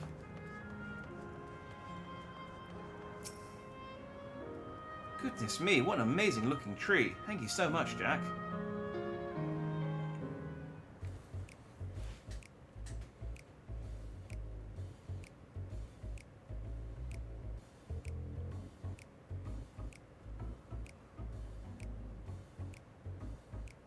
Never did we imagine that such a reward awaited us. Isn't that so, Robor? Yes. I like how you get specifically 2 minutes and 5 seconds, and it takes like 15 seconds. It's so that you've got enough time to take a photo.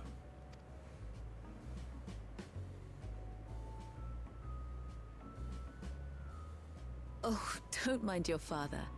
Like me, he's still getting used to seeing you all grown up.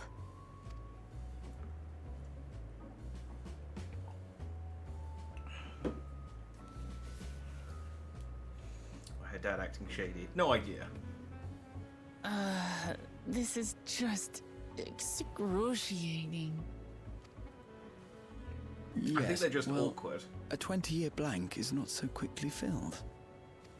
Even so, there's got to be something we can do.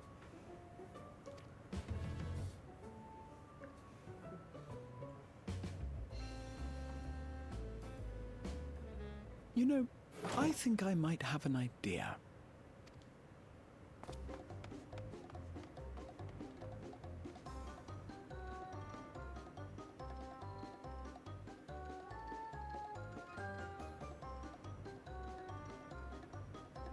The perfect solution. Card games. Yeah, let's go over and challenge them to a match of triple triad. Raha?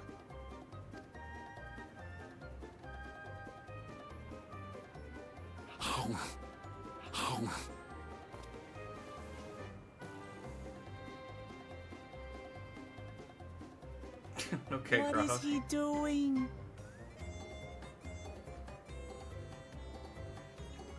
Look at the warrior, like I just got in second-hand embarrassment watching him.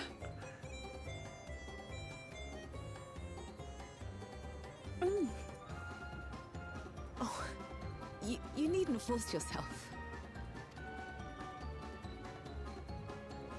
It doesn't taste of anything to the living, surely.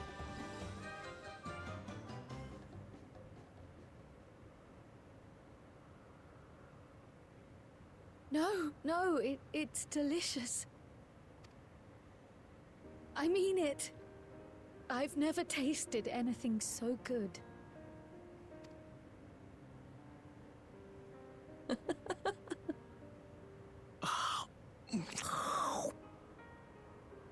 It really does taste so much better when we're all together. Yes, indeed.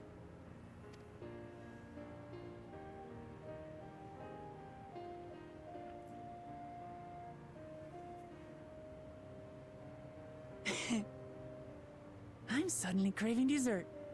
How about you?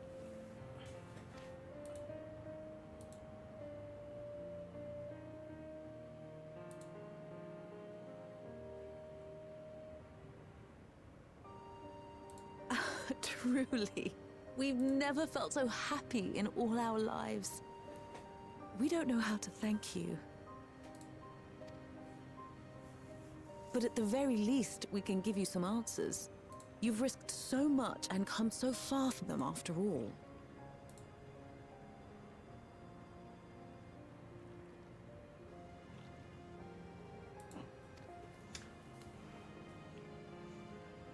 Tis our understanding you are researching a power called interdimensional fusion.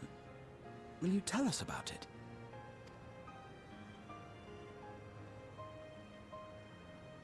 To begin at the very beginning, there is a legend passed down by our people, the Milala. We need the weird, loud, biting sounds that nobody makes when they eat ice cream. Oh, don't worry. I got something that's gonna top when this cutscene ends. You're long for the weird, the loud biting sounds. Were they awkwardly staring at Raha's hand where nobody is standing? Hang on. In the distant past, we abided in a different world. Our homeland was a paradise of eternal summer. The flowers were always in bloom. I guess that's just the center point of the four of them. Until, that is, the great calamity turned the very seas to ice. As those around them froze to death, our ancestors looked to a mighty relic for salvation. By its power, they opened a portal and used it to flee to another reality.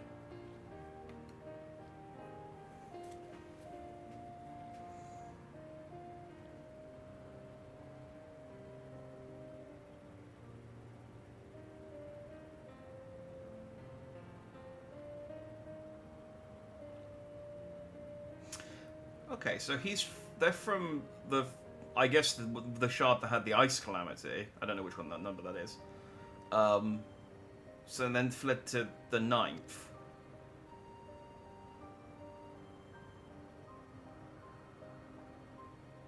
The key is none other than that relic. And it has been in the safekeeping of our people since time immemorial. Yes. When lightning threatened this world, we attempted to use the key to flee again, like our ancestors once did. Alas, no matter what we tried, we couldn't invoke its power. We had all but given up when Preservation approached us with an offer of partnership. Desperate as we were, we accepted their help, only to later discover their ulterior motive: to plunder other worlds of ether. Seeking to frustrate their plans, we defected from the Order, and as their agents closed in on us, we seized control of the prototype gate and activated it. What followed you already know. We sent our daughter and the key through the portal, entrusting them to the men we encountered. You were born with an unusual gift, you see. Upon learning of it, Preservation sought to subject you to experiments. An unusual gift? The Echo, I dare say.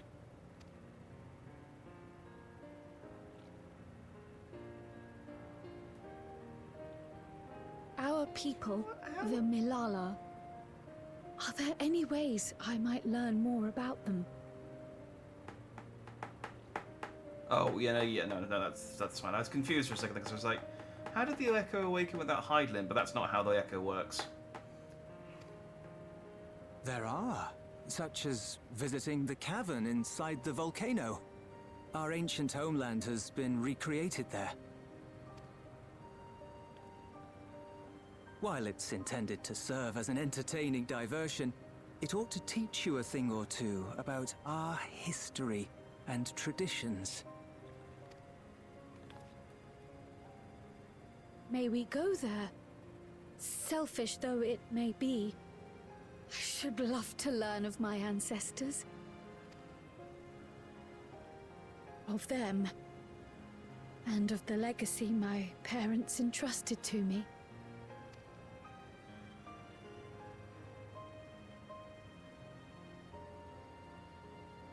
Sure, by all means. As it happens, it's on the way to our destination.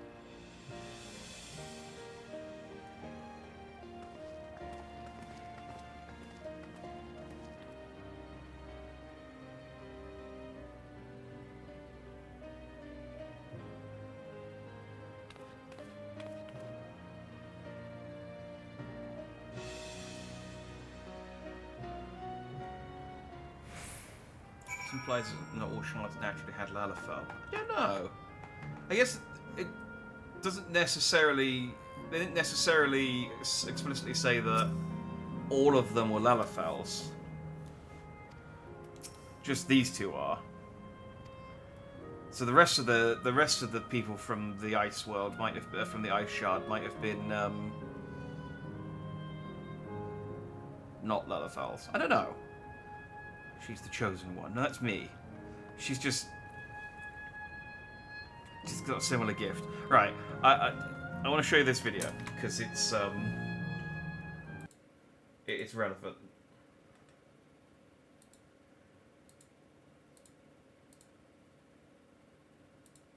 And you won't thank me, but it's still important.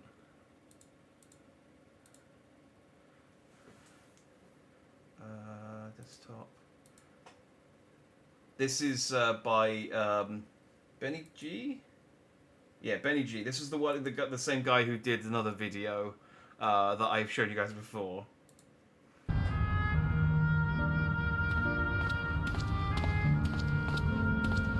Raha?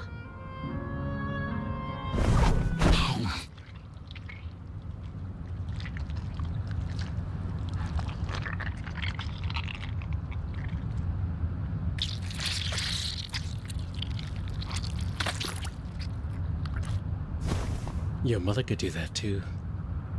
And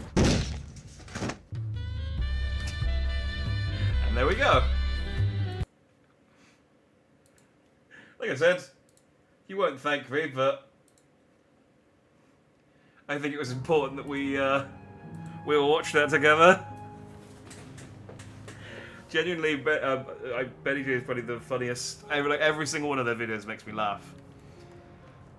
There's so much good stuff on there.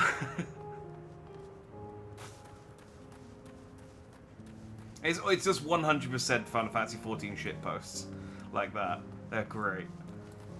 But I saw that video and I was like, oh, I can't wait until I have the context for this scene.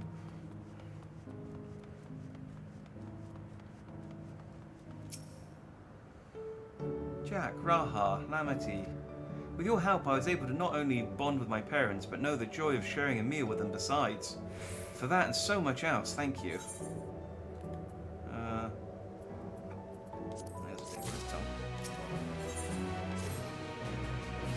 As my parents told us, the cavern inside the volcano is a place for learning about the Malala's ancient homeland. But I'm hoping it will yield other information as well. Namely, information on preservation. Preservation, the scientists who were researching interdimensional fusion. And prior to that, created the Endless. As living memory is likely also their creation, I expect they would carefully create any details concerning themselves, but I wish to keep an eye out nonetheless. I'm all for it. Of course, seeing as the key once belonged to the Malala, it couldn't hurt to learn about them. Right then, let's head inside. Yeah, I mean, yeah, they're specifically referring to the Malala, so yeah, I guess they were all Lalas who travelled over from the... I don't know which one. I'm tempted to Google it, but I don't care that much.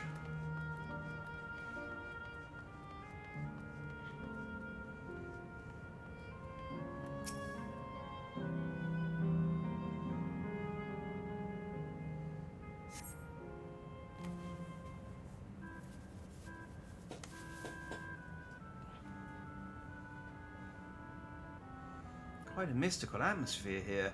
Is this what the Malala homeland was like? Ding ding, correct.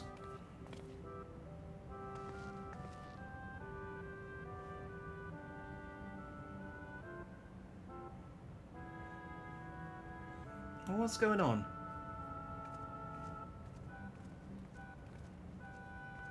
The ancient home of the Malala people is recreated here in exacting detail thanks to the marvel of Electrope.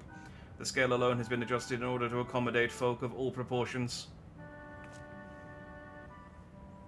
But I've neglected to introduce myself. I am the guide for this facility, the Steps of the Speaker.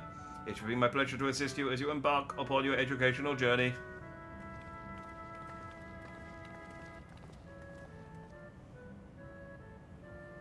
There's even a guide. How considerate. Alright then, as we wander around, if there's something we do not understand, we'll be certain to ask you. Incorrect. Visits to our facility take the form of a quiz tour, so the correct answer is follow the instructions of your guide. That's yours truly. Sounds like a pain in the ass. I'm sure it will be both enlightening and entertaining. Let's have them guide us. It's alright, fine. Very good, madame. I have registered the 4 of you as visitors. Please proceed through yonder passageway to the chamber beyond.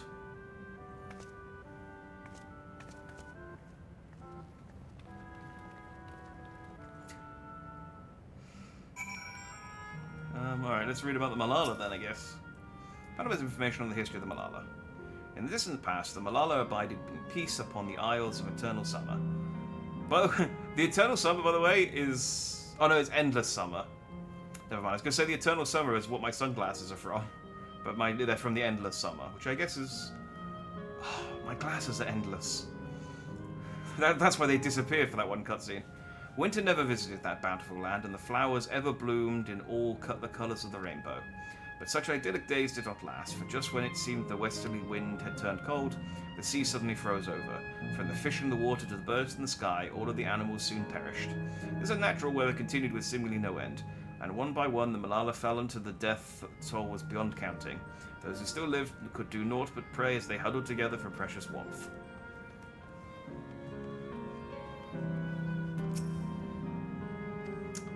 Malala, the keepers of the mighty relic passed down through the ages. While it has the appearance of a crystal, by whose hand it was wrought is unknown.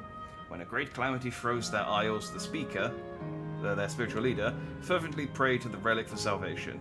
In answer to their prayers, the relic opened for them a golden path, one that shone like the light of dawn, and through it they fled unto a new land.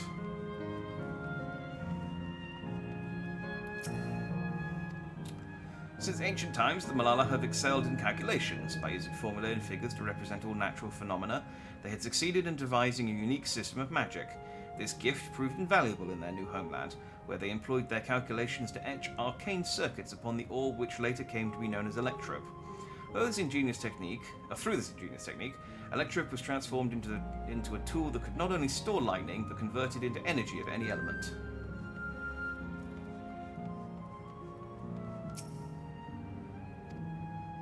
Esteemed for their excellence in the study of Electrope, the Malala were favoured by the rulers of many a nation. Some among them have attempted to invoke the power of their ancient relic to return to their homeland, but their efforts were to no avail. Never again has the Golden Path opened that allowed their ancestors to flee to safety. Eventually the relic came to be forgotten, and some now question whether it ever actually existed. So I don't know what the wider implication there is. I mean, it could just be a simple case that they escaped their shard into a different shard. But the fact that they mentioned I can't remember the made-up names they've got for all their stuff, but the math with magic that the book people use, the fact they specifically called that out as being similar makes me think, yeah, maybe the Lalafels on the source are from one of the shards. Or it could just be possible they just independently came to the same conclusion. I mean, there's a bunch of stuff on the source which is the same. If I may have your attention, you stand within a shrine of the Malala, a migrant people who roamed until they found new lands to call their own. According to folklore, they originally hailed from a paradise of eternal summer. Alas, they had no choice but to abandon it when a great calamity froze to the very seas. The speaker, their spiritual leader, guided them to safety, and she is enshrined here with the sacred relic she wielded. In this place, they performed rituals dedicated to the dream that one day they might return to their ancestral home. A sacred relic. That must be the key used to initiate interdimensional fusion. Interdimensional fusion. If such a wondrous power existed, I can only imagine what great feats it could be used to achieve. Now then, it's time for a history quiz. Here we go. There are 4 braziers in this room, each of which is accompanied by a panel bearing a statement. If you believe a statement is true, you think must light its brazier by operating the panel. Simple, yes. Without further ado, please nominate a representative and begin. If there are no objections, let us have Jack do the honours. Go on and take a look at the panels, my friend. You know, it's obviously going to be me, but I think it would be funny if it's just like, Cryo, you do it, and we all just stood there and watched her run around.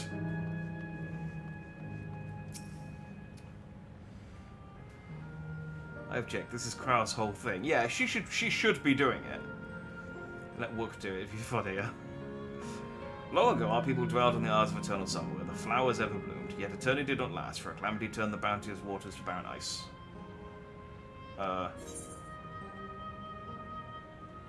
Yes? Praying fervently upon the sacred relic, Speaker opened a portal through which our people fled. However, Shilon had to remain behind in order to sustain the power. That's not true.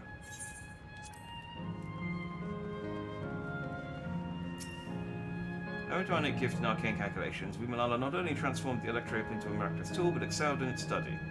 Besides, as such, despite originally being outsiders, we are favoured by the rulers of many a nation. Yes. When lightning threatened the world, we Malala turned to our relic once more, invoking its power. We opened a portal and returned to our ancient homeland. No. It did it. Remember, you must light the braziers whose statements you believe are true. Are you ready for your answers to be judged? Yeah. Very well, let the judging begin. You fucking nailed it. You have answered correctly, and on your very first attempt besides. Amazing. Great work, Jack. I knew you could do it. Taken at face value, the information here would suggest that the Malala had simply migrated from a distant land. But we know better. We are aware of the existence of shard worlds, umbral calamities, and interdimensional fusion. For an event that froze the seas, the 5th umbral calamity comes to mind, that which ushered in the age of endless frost. And legend holds that during that age, the entire population of the South Sea Isles vanished overnight. The art of Arcanema, too, traces its roots to the calculation of the South Sea Islanders. While we cannot outright... Oh, okay, so they weren't from the Shard, they were from the Source. And they fled the Source during the 5th Umbral Calamity, and hid on the 7th. So, Cryo's ancestors are from the Source. That explains why Arcanema, that's the made-up word for the math wizards, why they have both. The art of Arcanema, too, traces its roots to the calculations of the South Sea Islanders. While we cannot outright conclude that these people were the Malalas, there are at least enough points of similarity to support the theory. If you have mused to your satisfaction, let's move to the next chamber. Another quiz awaits. Like, you're talking about things I don't understand and I don't know, and it's not fun. How many of these quizzes are there?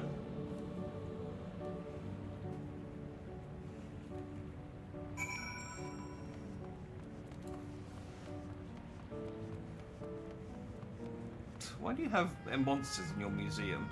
It's not very safe.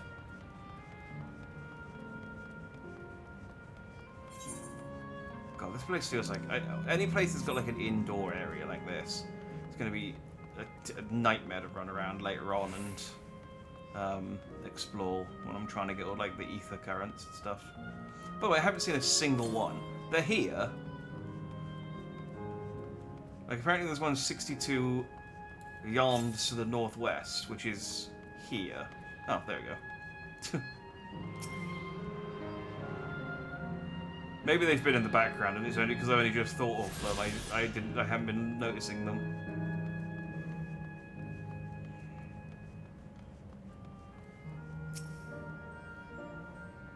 We have come to the most enigmatic location in the museum. While it is known... Yeah, I bet there are exactly 3 quizzes. While it is known as the Speaker's Rest, everything else remains a mystery. No one knows what purpose it served, not even the Malala themselves. That's rather curious. Isn't it, though? Some have suggested this place is purely the creation of the facility's designer. They didn't actually exist in the Malala homeland. It's genuinely believed, however, that the adornments upon the wall are masks that represent the emotions of men. And that brings us to the final quiz. Oh, okay, no, there's 2. The question is simple. How many types of mask are there? It's the last one already? Something tells me it's not going to be as simple as it sounds. Please take all the time you require. I should be here when you're ready to answer. Okay. 1, 2...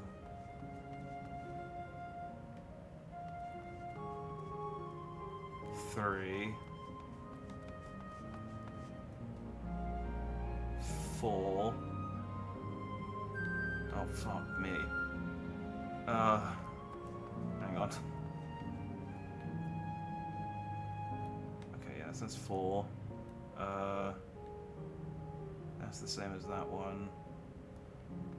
That one with a spike in it, that's 5.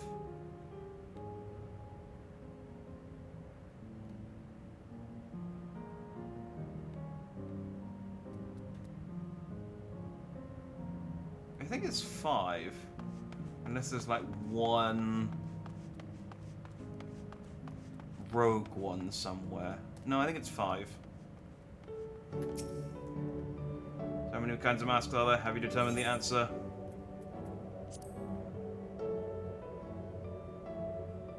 That's incorrect, I'm afraid. Try count again, or just go with your heart.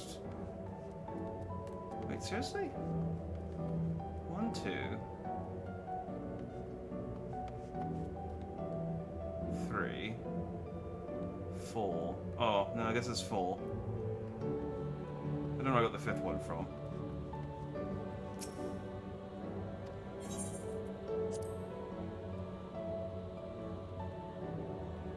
Answer's 4, how about everyone else? Seriously, I thought it was 6. Like Jack, I also believe it is 4. So as do I. And the correct answer is...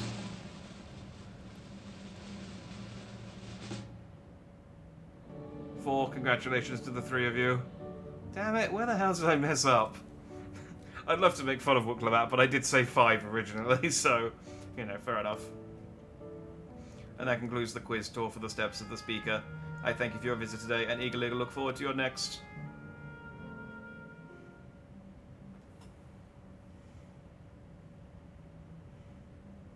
Finished at last. Gods, I'm exhausted. It's like, look, I did most of the work. You had to count some masks. If the legend is true, the Malala were refugees from the source. But what is this relic of theirs that can bridge worlds? Who made it? And to what end? Much about the key remains shrouded in mystery.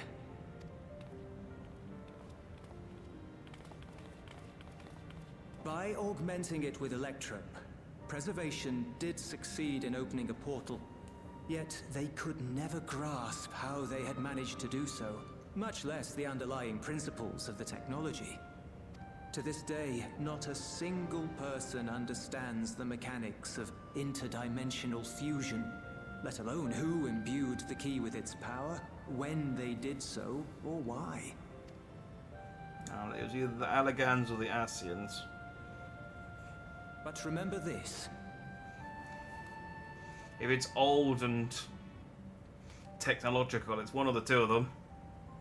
The key is a tool, and like all tools, in and of itself, it is a force for neither good nor evil. Once taken in hand, however, its capacity for both is made plain. In delivering one man, it may doom another, making a lie of its bearer's every good intention.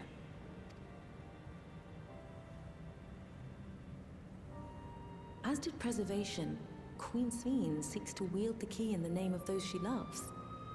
And in so doing, makes her people party to the destruction of countless souls.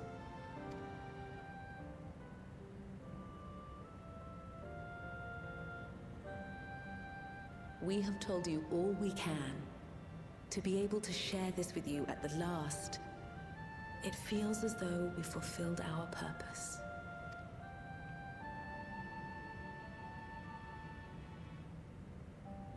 You've come to shut down the terminal.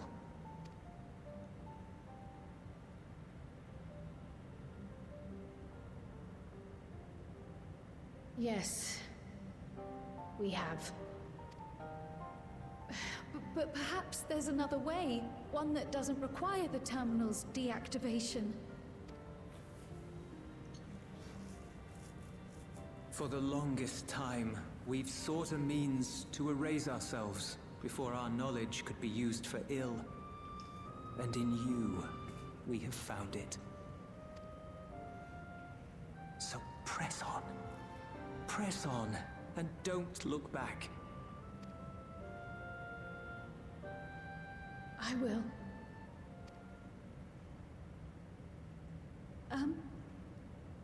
May I ask you one last question? Of course, my dear.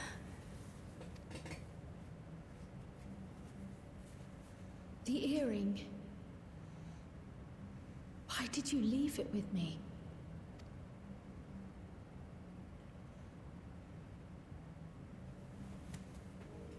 Because, Kryl, we wanted to see you again.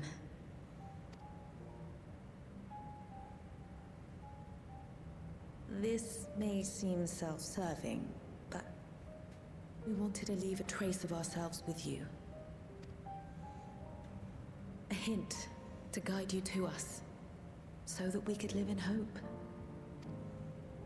We've dreamed of this day for so long, but now that it's become reality, we wonder if we deserve to enjoy it.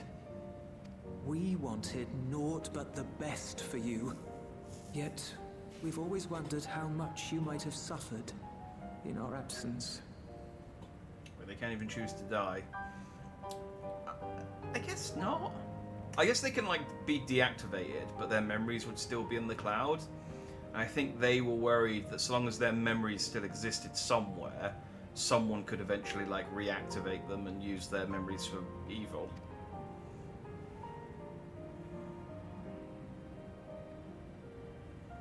Do not torment yourselves so. As fate would have it, you entrusted me to a good man. His name is Galuf, and he raised me as his own. What's more, I've been blessed with the finest comrades anyone could have. It's thanks to you that I am here now, hale and happy. So please, be at peace.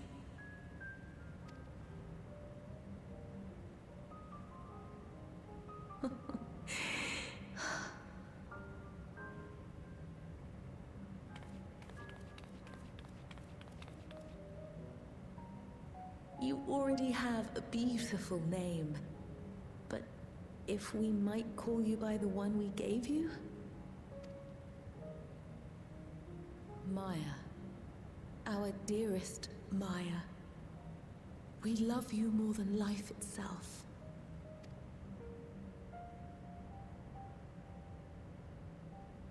Maya. My name is Maya.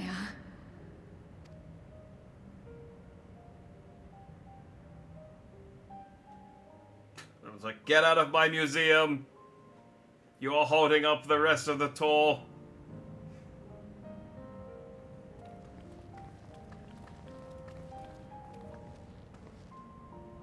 Are you sure about this?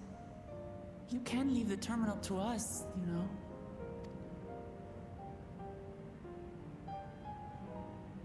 No, I must do this. Kryl, Maya, Baldessian must press on. Press on and...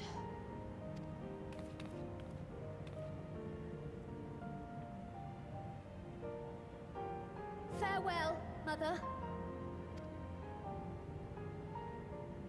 Farewell, Father. Farewell.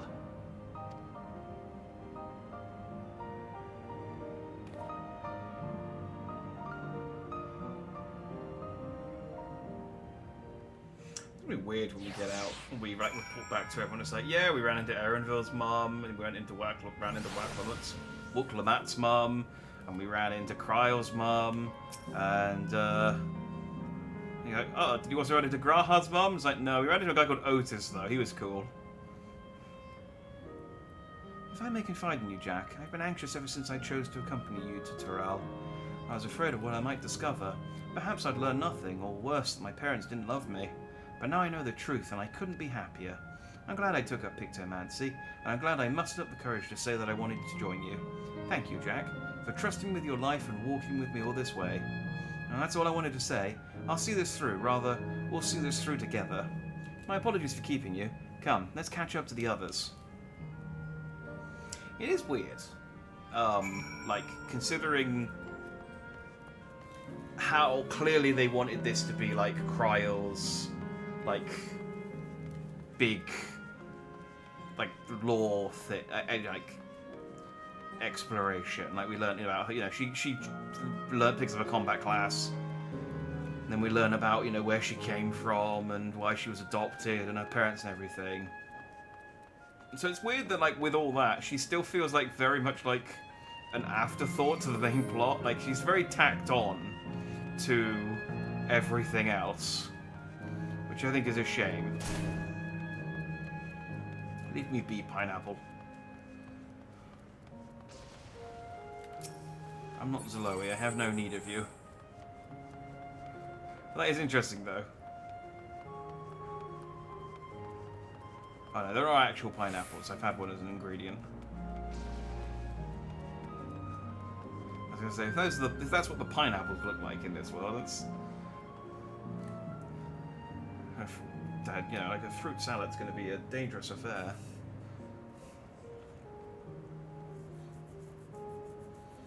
Crown, if your parents didn't love you, I promise we'd force Jack to slaughter them in their sleep. I mean, they're already dead. I don't even think they sleep anymore. It's really, it's not much I can... I mean, we are killing them, so... Yeah, we are, like, literally about to turn them off. Expansion really lacks focus with the Scions. Yeah, you know, they got here and remembered, oh shit, Krah's backstory. It does... It feels very tacked on to the main narrative. And I think it's fine not to have us... Not to, like, focus on the Scions much. But... the fact that they've kind of shoehorned the Scions on anyway. Like, the reason for, like, all of the Scions being here, except Kryle, is very tenuous. Like, Alpha and Alisa were just like, oh yes, let's use this as an opportunity. We need to find an example of different cultures intermingling. So let's go to Terrell. And it's like, I understand there's different cultures intermingling in Eorzea. You didn't really need to go to Terrell. We just needed to make up the numbers.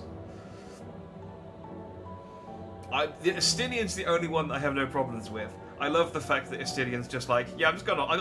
I got no job. I got no responsibilities. I'm going on holiday. And then he just shows up like 3 times, just doing random shit each time. The others have told me all. I'm glad Krah could bid her parents a proper farewell. Now then, to ask this question for the second to last time, are you ready to shut down the terminal? Yeah. Bye. No more ice creams, Graha.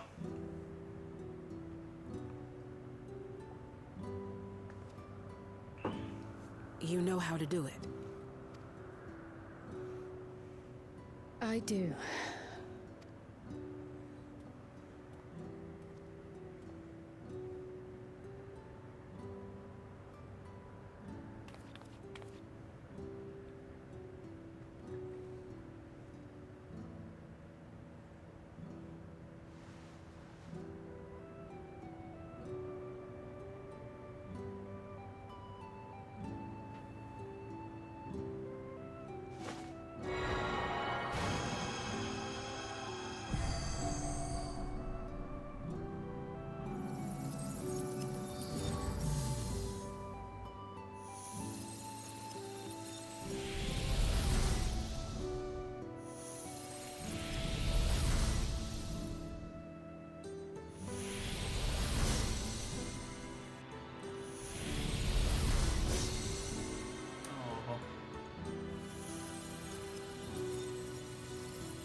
This place sucks now.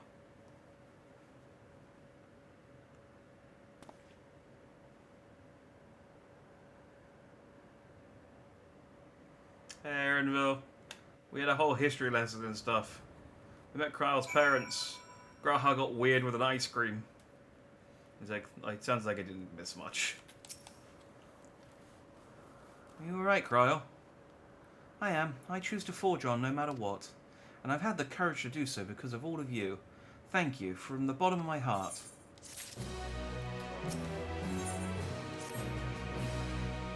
I must say, the closer we get to the end, the faster time seems to pass us by. Come, let's head to the fourth and final zone. By now you know how to get there, yes? Yes, we do. Excellent. This time I'd like to quickly check on the Miso terminal, so I'll meet you at the Gate of Remembrance. Come on, everyone.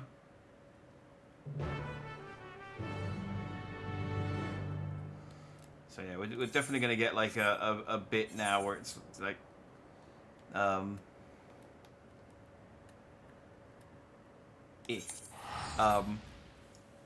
you know, Aaronville's not going to want to... He's not going to want to shut it down, and we're going to be like, come on, we all killed our parents, you can do it. And he's like, no, I don't want to, though. Ooh, what have you got?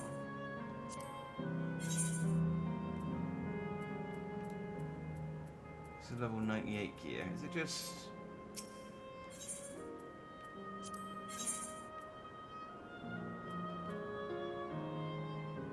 Oh, yeah, it's just the coat of casting. It's a shame. Might as well repair my shit while I'm here.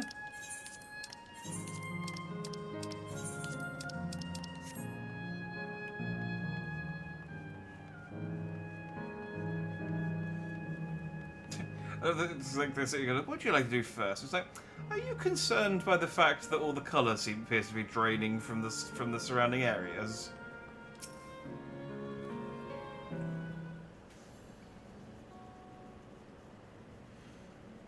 Everyone's going to do something idiotic when it comes to time to really kill his mother.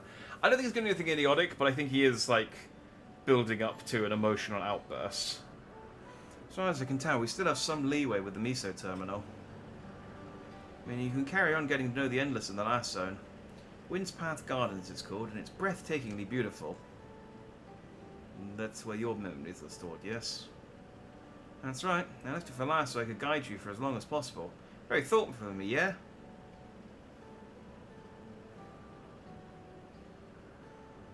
Oh, a great idea just occurred to me.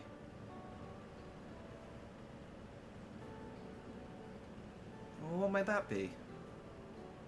I'll save it for after we've arrived on the other side. See you there.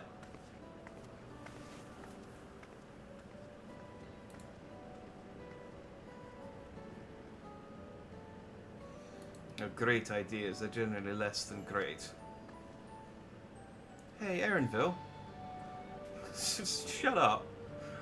As much as I want to grant your mother her wish, I also want to respect yours. When all's said and done, I want you to be happy. I hope you know this. I know. I know. Sad Bun Bun. Kefkir isn't only his mother, she's his mentor as well. That can only make it harder for him to say goodbye. Let's go. For now, we keep doing what we've been doing, seeking out Endless and learning what's dear to them.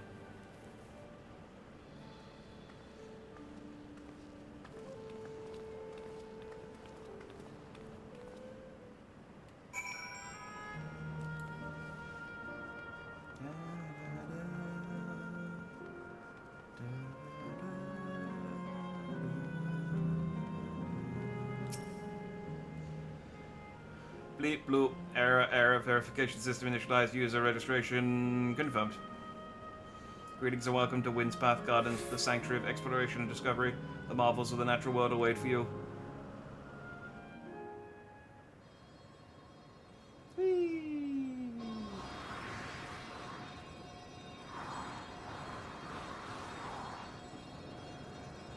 Every goddamn time.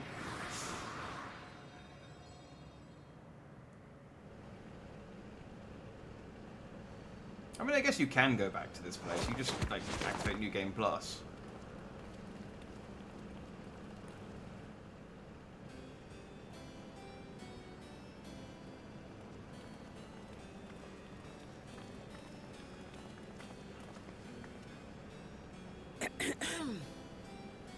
If I could have everyone's attention, I know we have pressing business, but I'd like to say a few words.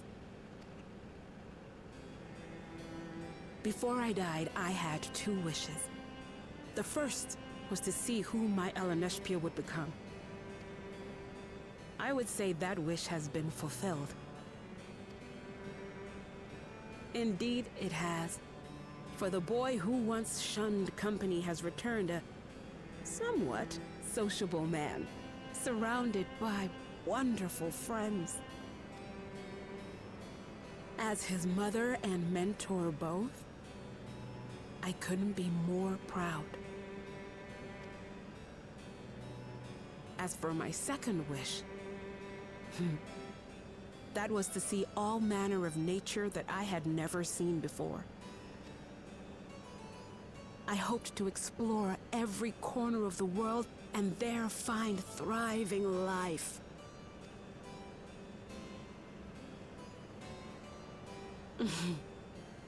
But I didn't even get to see all of Tural, did I? Never enough hours in a day, or days in a year, or years in a life. Kapkiwa.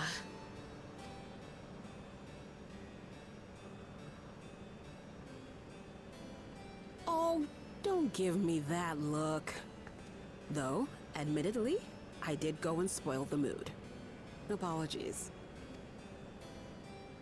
What I was so poorly trying to work up to asking was this. I want you to help me fulfill my second wish. I have a good feeling about this place. There is so much here I've never seen before, I just know it. We'd love to see it with you.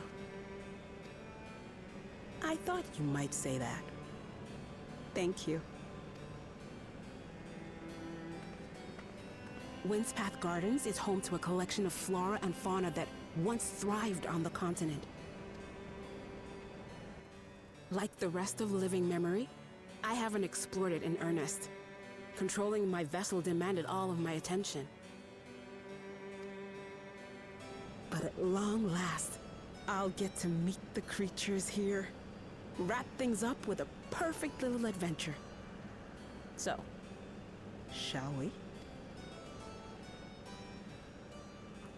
There's not much to see here. How has she not already seen it? Yeah, it's like she did give an explanation, I guess, but it does feel very like absolutely not forced.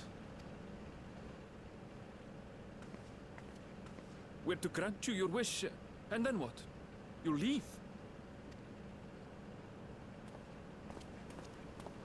You cannot ask that of me. Oh, Eleneshpia. Please understand. I just wanted to end on a happy note. Not only for myself, but for all of us. Better that than a sad goodbye, surely.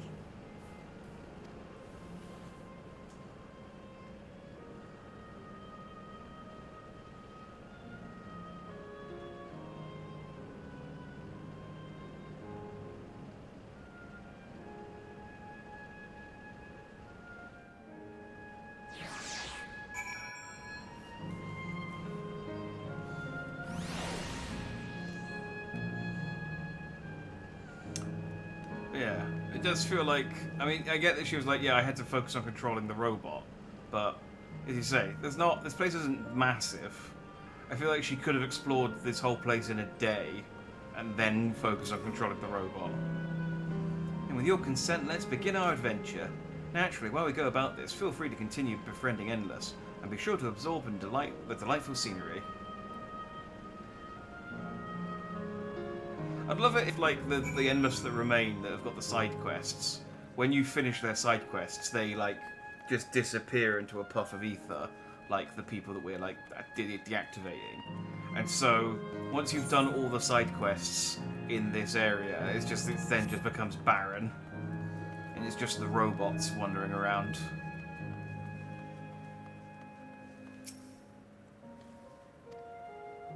It is a lovely garden. Nice tender moment. First, though, let me summon my Corn. The Corn Servant is part of the team, as far as I'm concerned, alright? The Corn Servant's been here longer than Graha has in Dawn Trail, anyway. This particular garden is called Blooms of Discovery. Beautiful, isn't it? How do you know that if you've never been here?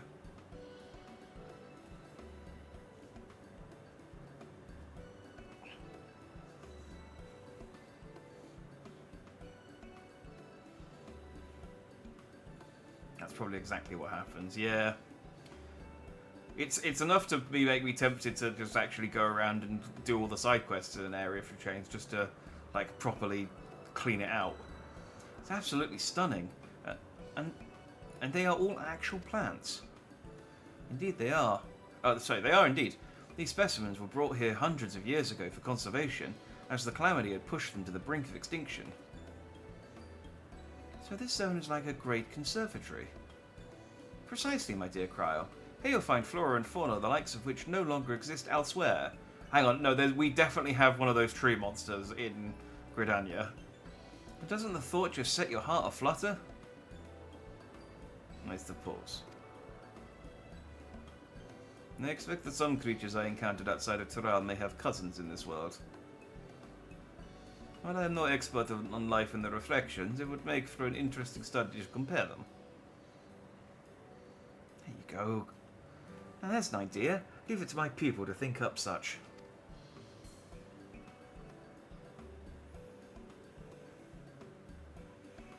Here we have not only a world's travelling adventurer and a veteran gleaner, but a pair of Sharlayan's finest scholars besides. And a Corn. It's a veritable gathering of inquisitiveness, and I'm thrilled to be part of it.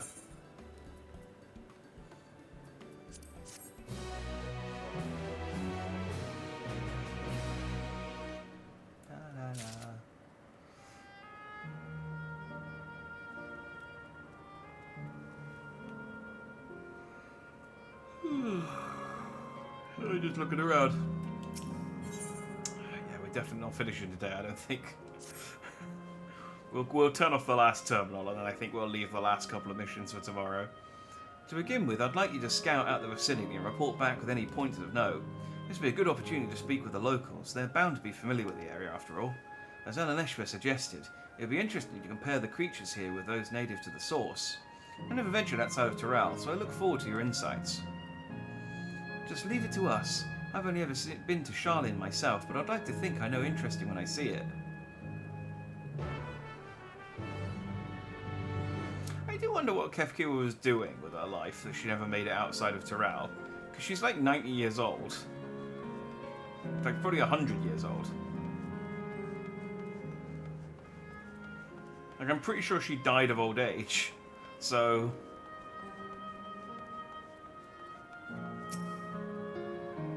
Oh, hello there. What are you doing? What am I doing, you ask?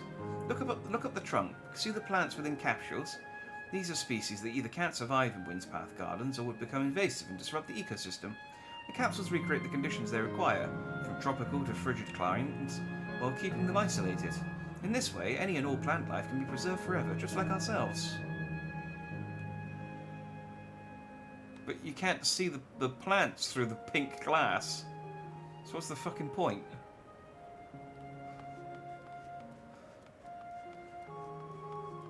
This place is stupid. Let's turn it off.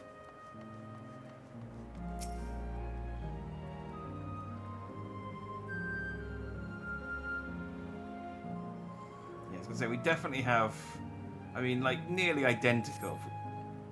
You see a creature wander around that resembles the treants, native to the 12th wood. Yeah.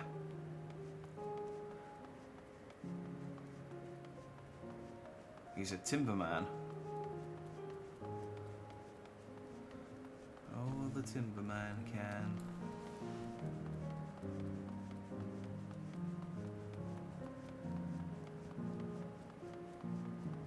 It's a really casual way of alerting to someone to a falling tree.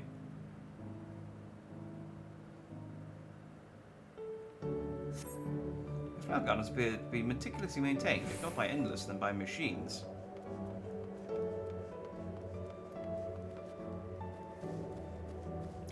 It was as a fishing spot. You know that even the water here is created using electrope. The initial product is too pure, though, and the adjustments have to be made so the composition resembles what's found in the natural environment. That's just one of the many things they do to create the ideal conditions for these plants to thrive. I don't know what's become of the world outside the barrier, but I should like to visit a lovely spot such as this in real life. Speaking of lovely spots, have you ever been to the top of this lookout here? It's a great vantage point, and there's even a food stall in case you're hungry. I'm pretty sure the water so far has all been drying up. We've been turning it off. It would be incredible if they had like a fishing spot that went away when you progress to the main scenario too far. And it's like, yeah, no, you can't catch fish there anymore. You have to go into New Game Plus and load up the quest again if you want to check out the water. It's like, dang. Harsh.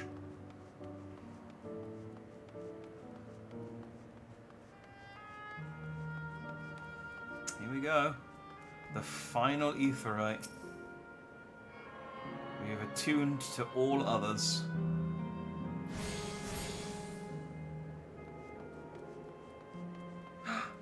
Look, Briar. he's come pre-named. After purchasing refreshments, you're free to set up one of our tables. If you like, or you can simply take it with you if you prefer. This guy's selling the same stuff they sell everywhere else, though.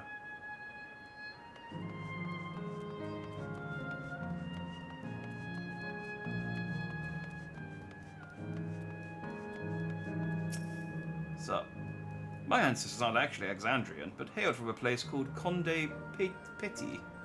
There's some unique customs there. For instance, when greeting someone, you had to say "Lally-ho" in a spirited manner. Oh, hang on, yeah. Our settlement was also famous for a gigantic tree that grew nearby. It was so enormous that when you stood at its base, the roots covering the ground went beyond the horizon. The terminal here at Windspath Gardens is apparently inspired by that very tree. The Lifer tree, its name was. It may not be real, but it's nice to have it as a memento for posterity. What was Lally-ho from?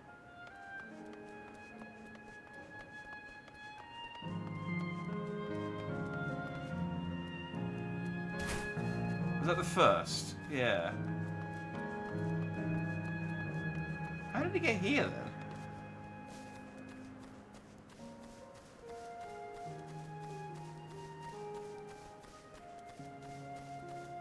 Maybe they visited a few shards before settling on the 9th. Basil Multiverse is undefeated. I mean, yeah, I guess eventually someone's going to have to, you know, eventually we are going to run into an actual character named Basil. Or Basil.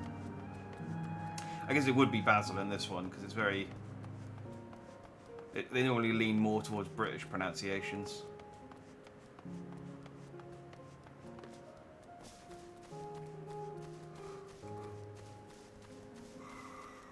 Woo! Hello.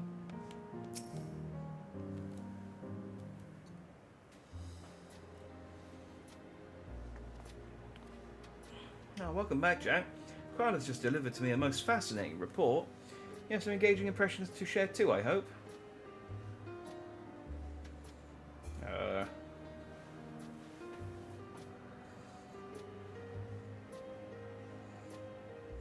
well, that is all very interesting indeed, but I must say I am most fascinated by the ambulating trees. Well, there are similar creatures in Ukapacha. Can you tell me more about these treants as you know them? Like the hurl acre ones at you, exploding ones.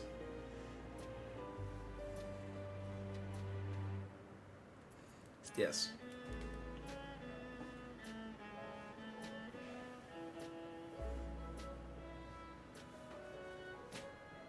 Is that so? To maintain an ecosystem with such formidable creatures, I imagine there must be other equally imposing species to keep them in check. Yeah, me. The management of ecosystems. That calls to mind Labyrinthos, does it not? And that it does. Unless you wonder, Labyrinthos is a storage facility deep beneath Sharlayan that contains a recreation of a temperature climate zone. Oh, sorry, temperate climate zone. Such a place exists. Amazing. And by the by, did anyone also catch sight of a large scalekin? A large scalekin, you say? What does it look like? Nothing I've seen before, but it has a rodent-like form and walks on all fours. Ah, if it looks like a rodent, wouldn't that make it a beastkin? No, it's covered in scales. Ones that appear to mimic succulent plants. By that, I would definitely classify it as a scalekin.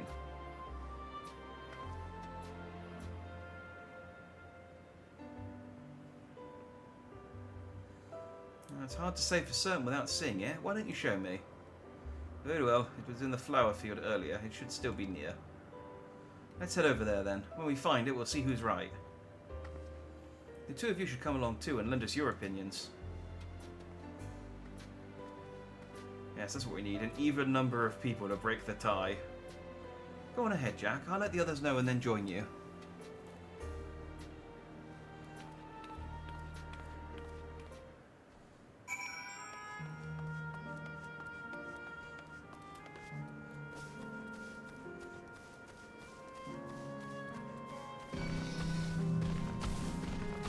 Sorry, Timberman. I mean, I assume the monsters stay when we destroy everything else, so are they just gonna, like, not have a habitat to live in?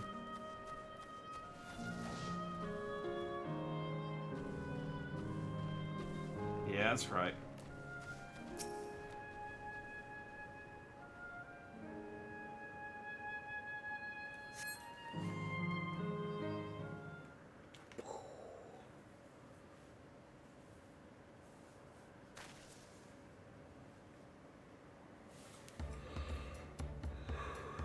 Where's a Pokemon? You spot a beast resembling the Echiavore you encountered in the first. That's the one there. I see, I see. At a glance, it certainly has the look of both Scalekin and Beastkin. Let's examine it more closely, shall we? Tell me your observations. Oh, it's vibrating wildly. It has a pointy snout. Indeed, such a snout would be well suited for feeding on ground-dwelling Vilekin.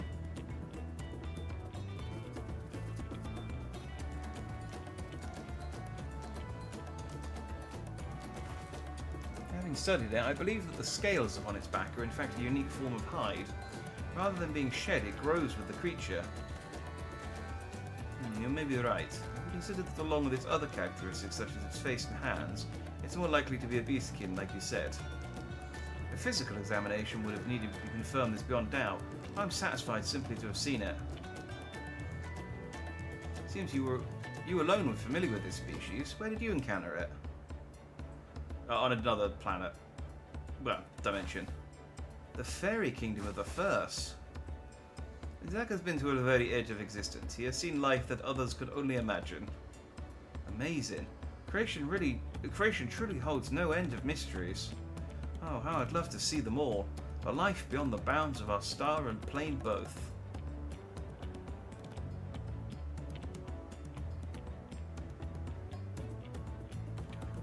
Looks like we're having fun. I'm just thinking, Graha didn't come with us to the 13th, did he? I'm just thinking no one else has... I was going to say Graha's the only one who's been to as many places as I have, but I don't think he went to the 13th. So no one has. Unless your Stoller ever makes it over here. Ah. Hearing about the unknown never fails to rouse me. I felt the same way when Katamran and Galoof treated me to their tales of their travels. You've met my grandfather too? Oh, didn't I already mention it? It was when Galoof came to Tiral to investigate the Golden City. I happened to have business with Galujar Jas. We met in Tuliolal.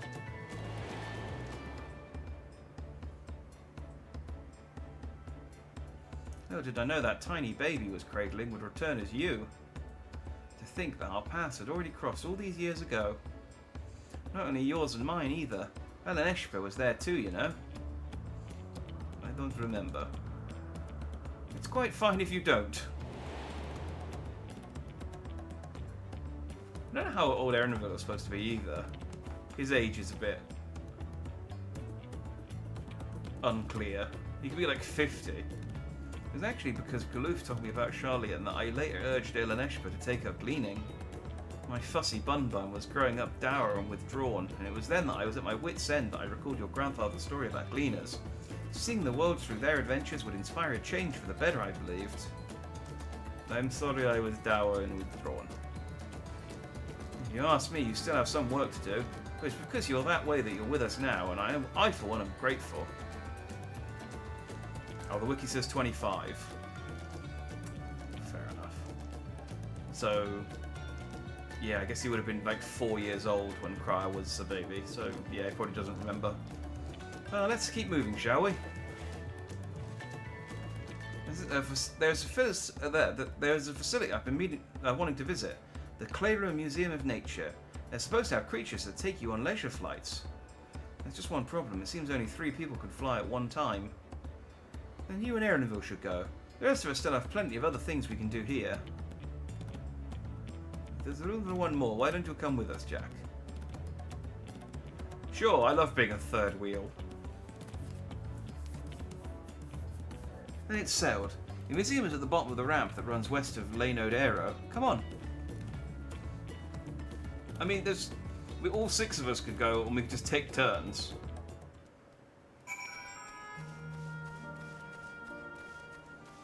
You must listen, you have a stroke trying to read. It's just because I'm tired, and my eyes are starting to hurt. That's normally what does it. Or this game just having, like, incomprehensible pronunciations and spellings for words. It's that my brain tries to guess what the text is going to be, and then I read it and they've worded it in a slightly different way, and then I just get tongue-tied trying to correct myself. Sometimes it's easy just not to. Can I just... I'm trying to think what's the best way to... Where do I need to go? Over there. What's the easiest way to get there? Obviously, I could jump down, but that's not always the quickest route. I think it is down there that I need to go, though. Oh, actually, it might not even let me. Nope. No, it's not going to let me.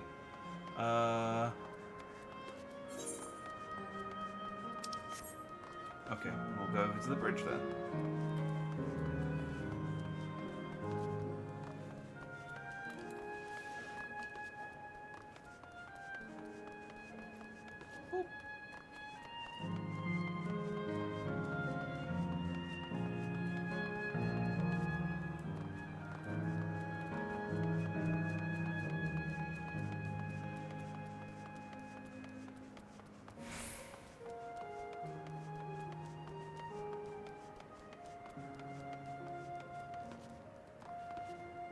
Oh, come on.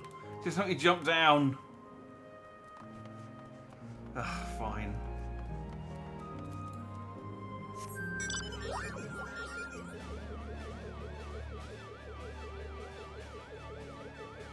UFO, I'm too lazy. Carry me.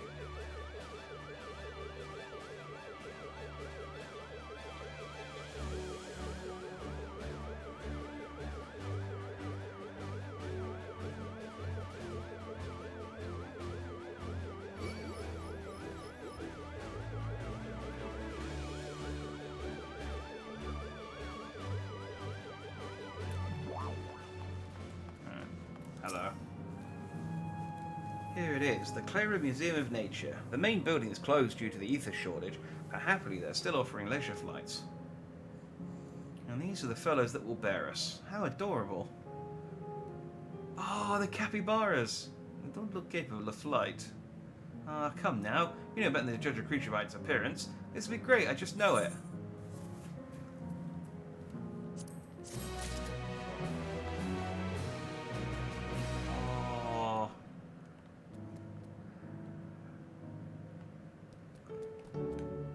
I mean, I know what the mount is for finishing Dawn Trail. I wonder if you can get a capybara mount. Begging your pardon, but this is where you can go on leisure flights, yes? Indeed it is. Bearing you will be our adorable Mewapria. Just call them capybaras. Mewapiraras.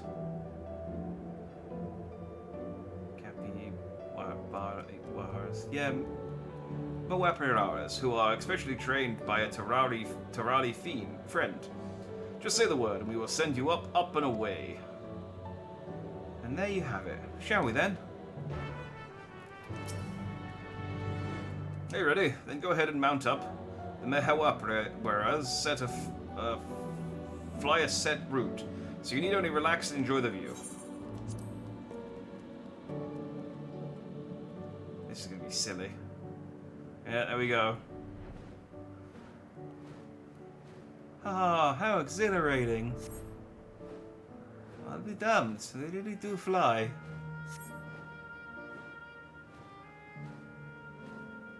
Hey, the way we're flying in formation, don't we look like migrating birds?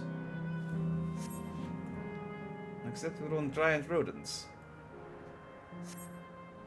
Speaking of migrating birds, the mallard is where your name comes from. Did I ever tell you that? That I knew, but I learned it from the shamaness, not from you.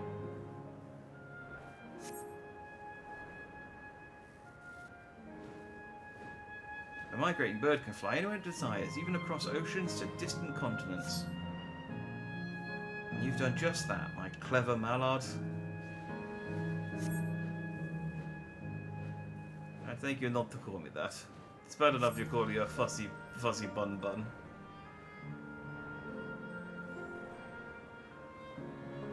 Oh dear, is it over already? Time really does fly when you have fun.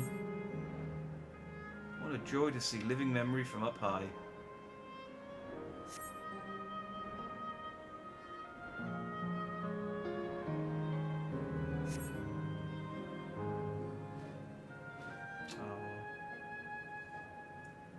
It's gonna be a shame when these capybaras disappear into clouds of ether. Oh, that was wonderful.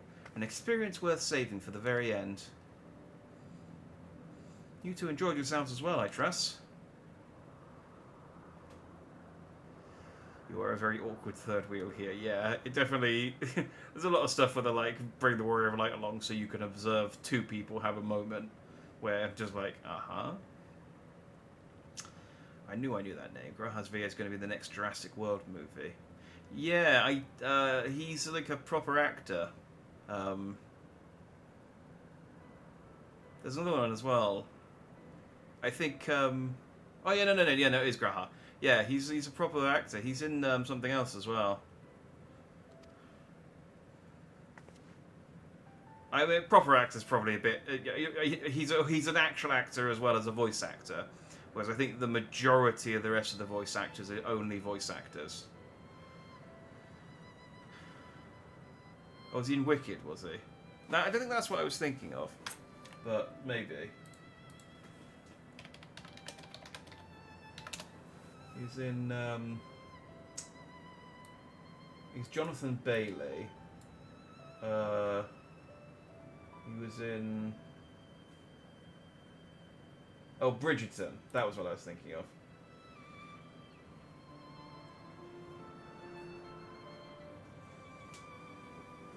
Yeah, he's probably the most, like...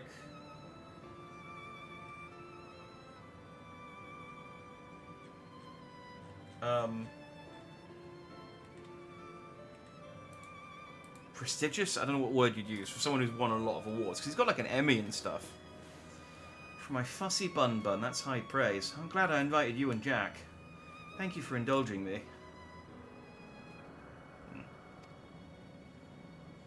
If I could, I'd go for another 100 rides, but I must settle for the one. It's time we headed to the aero terminal. If there are still things you wish to do, you'll want to do them now. When you're ready, make your way along the path yonder. I'll find the others and let them know the same.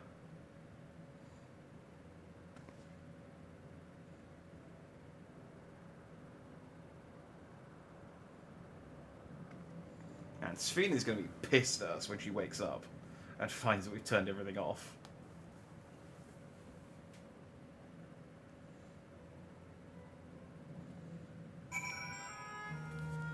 Alright, well I think we're about to have a somewhat heartfelt moment with Erenville at the end of this quest. She's only a facsimile constructed from her memories. I understand this. When she's right there, as alive and spirited as ever I've known her, how am I supposed to do it? How am I supposed to erase her? Does she even know how it tears me apart? Bye.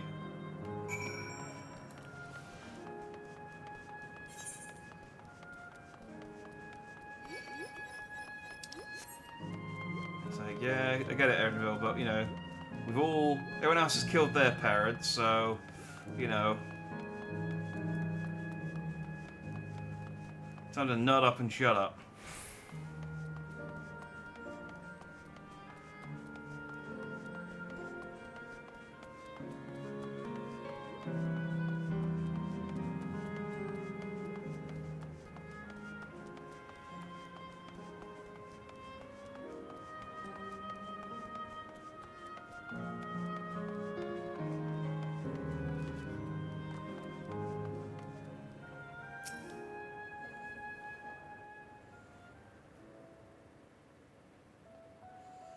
Erenville's mum is hot. So was Wooklamats How and delightful this has been. Kryles.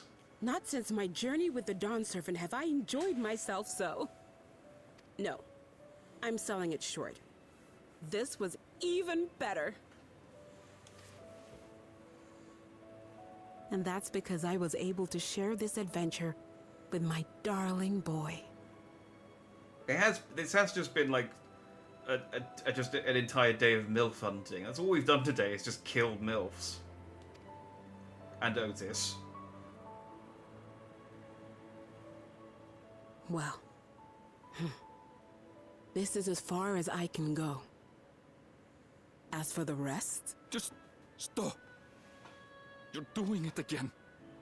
Deciding everything by yourself, and then disappearing. Eleneshpia, you're my pupil, so you ought to understand. Everything that lives must one day die, and that which has died isn't meant to return.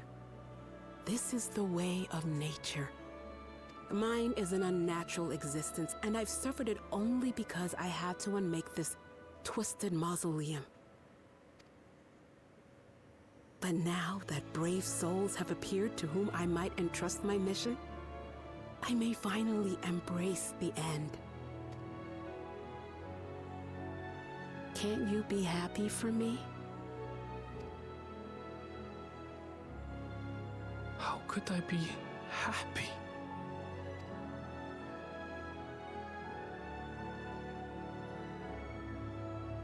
I was actually quite scared, you see. Scared that I'd be trapped inside the barrier forever and denied the thrill of discovery for all my days. Your coming gave me courage and comfort, Eleneshpia. More than you know. And now here I stand, unburdened and free. In this moment, the happiest of my life.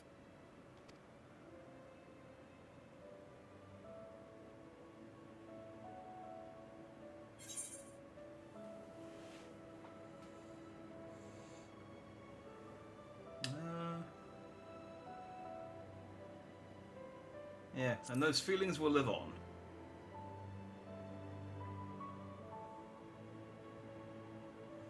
This is a weird time for you to chime in. Yeah, honestly, I didn't really need to say anything. If ... was an option, I would have just gone with that, but it made me say something. As you wish, Mother. I'll continue what you began. You were right, of course. Leaving home has broadened my horizons. I've met my friends and found this place. So I bid you leave your dreams with me. And no, I'll go where you couldn't go, and do what you couldn't do. I will.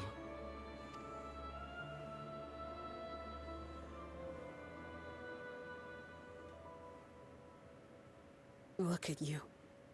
All grown up and dependable.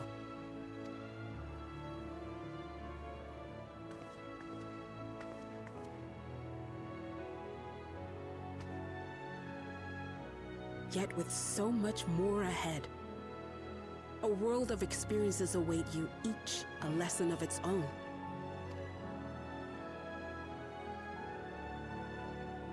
You may know failure and burning regret, but these too shall become beacons to guide you. So come what may, hold your head high and carry on with conviction. And wherever your journeys take you, keep me close to your heart, will you? I should like to be there, to see what I haven't seen. You will be, Mother.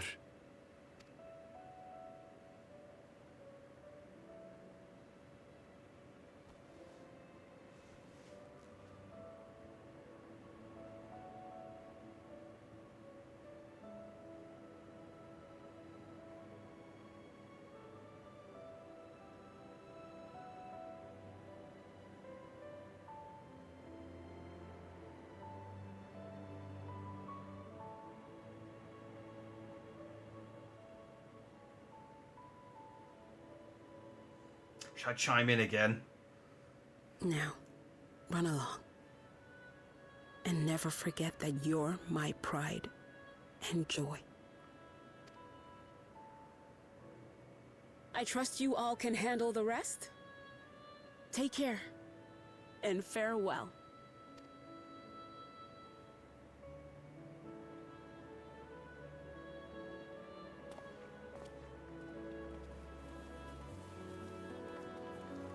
Card game before you go. Yeah, Erenville, I want to unlock your mum as a card.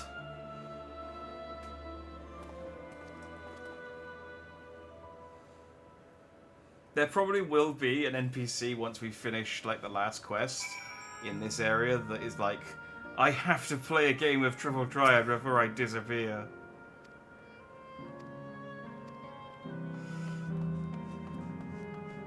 Alright, let's go turn your mum off.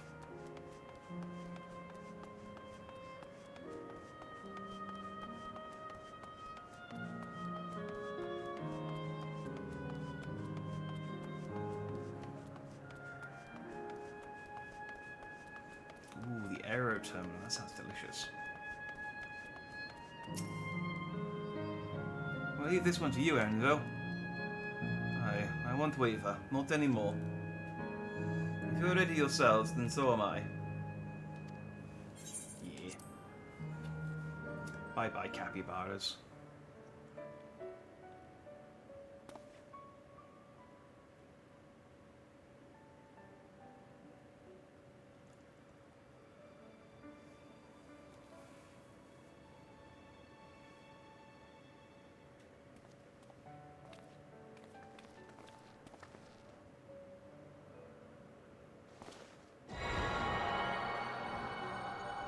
It would be cool, like, with Erenville's like, I'll keep traveling and journeying and go visit places you couldn't.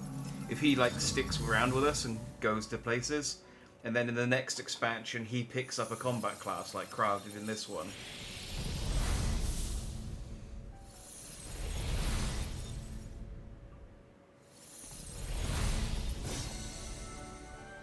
It seems to be pretty easy.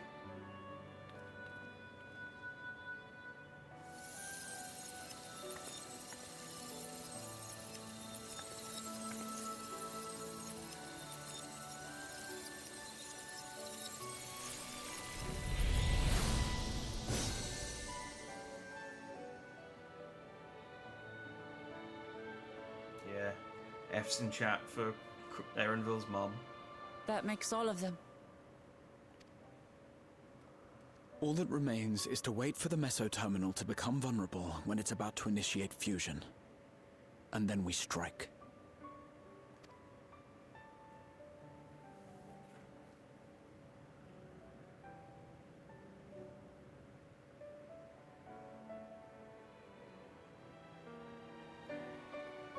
We've ruined this place. Like I said, Sven's got to wake up and go, okay, I finished charging my... What the fuck happened here? I closed my eyes for like an afternoon. Please be advised, we are entering the final phase of world bridging. Repeat, we are entering the final phase of world bridging. The ether of all residents will shortly be replenished. Be at ease. No action on your part is required. We thank you for your patience. Wait, it's already begun?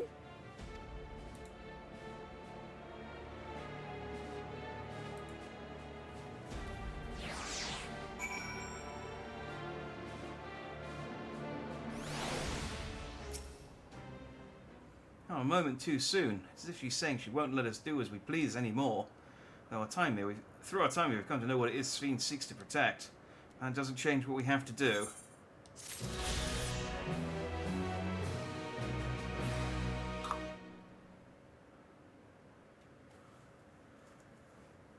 Oh no, it's wasting all that time has backfired. Yeah, we shouldn't have ridden the capybaras. Okay, there's literally the one quest to do. It's literally just you know it's the final quest because it's named after the expansion. It's the Dawn Trail. We've got Dawn Trail left to do. It's one quest. However, it's it's the final quest of an expansion, which means it's at least an hour long. Well, I would say it's at least an hour and a half long because there's a dungeon and a trial and all the cutscenes and credits and then the teaser for like what's to come. So it's, you know, even though it feels it's like, oh, it's one more quest, it's going to be like 3 a.m. by the time we finish. So we will finish the final quest of Dawn Trail tomorrow. And if it does end up being really short, we've fortunately got the event going on as well. So we can do that real quick and get ourselves a wind-up Kryl. But yeah, we will, because I'm so tired. Like, I've been very, very quiet, like, the last sort of, like, 45 minutes just because I've been, like, rubbing my eyes and, like, putting my eyelids open just to sort of try and keep myself awake. So I want to do the last quest while I'm sort of, you know, bright-eyed and bushy-tailed. So we'll finish Final Fantasy XIV off tomorrow. When I'm alert and dandy, and yeah, we'll see how long it takes, and then we'll see what time I start, and we'll see how long it takes, and then we'll figure out what to do after that, and then yeah, we shall. Truly, this shall be the dawnest of trails. Yes, we shall finally find out who Dawn is. I assume that's a picture of her there. That's Sphene's first name. I don't know. And we shall acquire our alpaca. And yeah, that'll be Final Fantasy XIV. Done. I'll be caught up for a little bit. So yeah, bit of a short one tonight, but you know, we got to the finish line. So let's cross it tomorrow. So if I see you then, I will see you then. Otherwise, I will see you when I see you. Which won't, you know, if it's not tomorrow, you only got Saturday and Sunday after that. But yeah, I'll hopefully see you tomorrow. So have a good night, stay dandy, bye bye.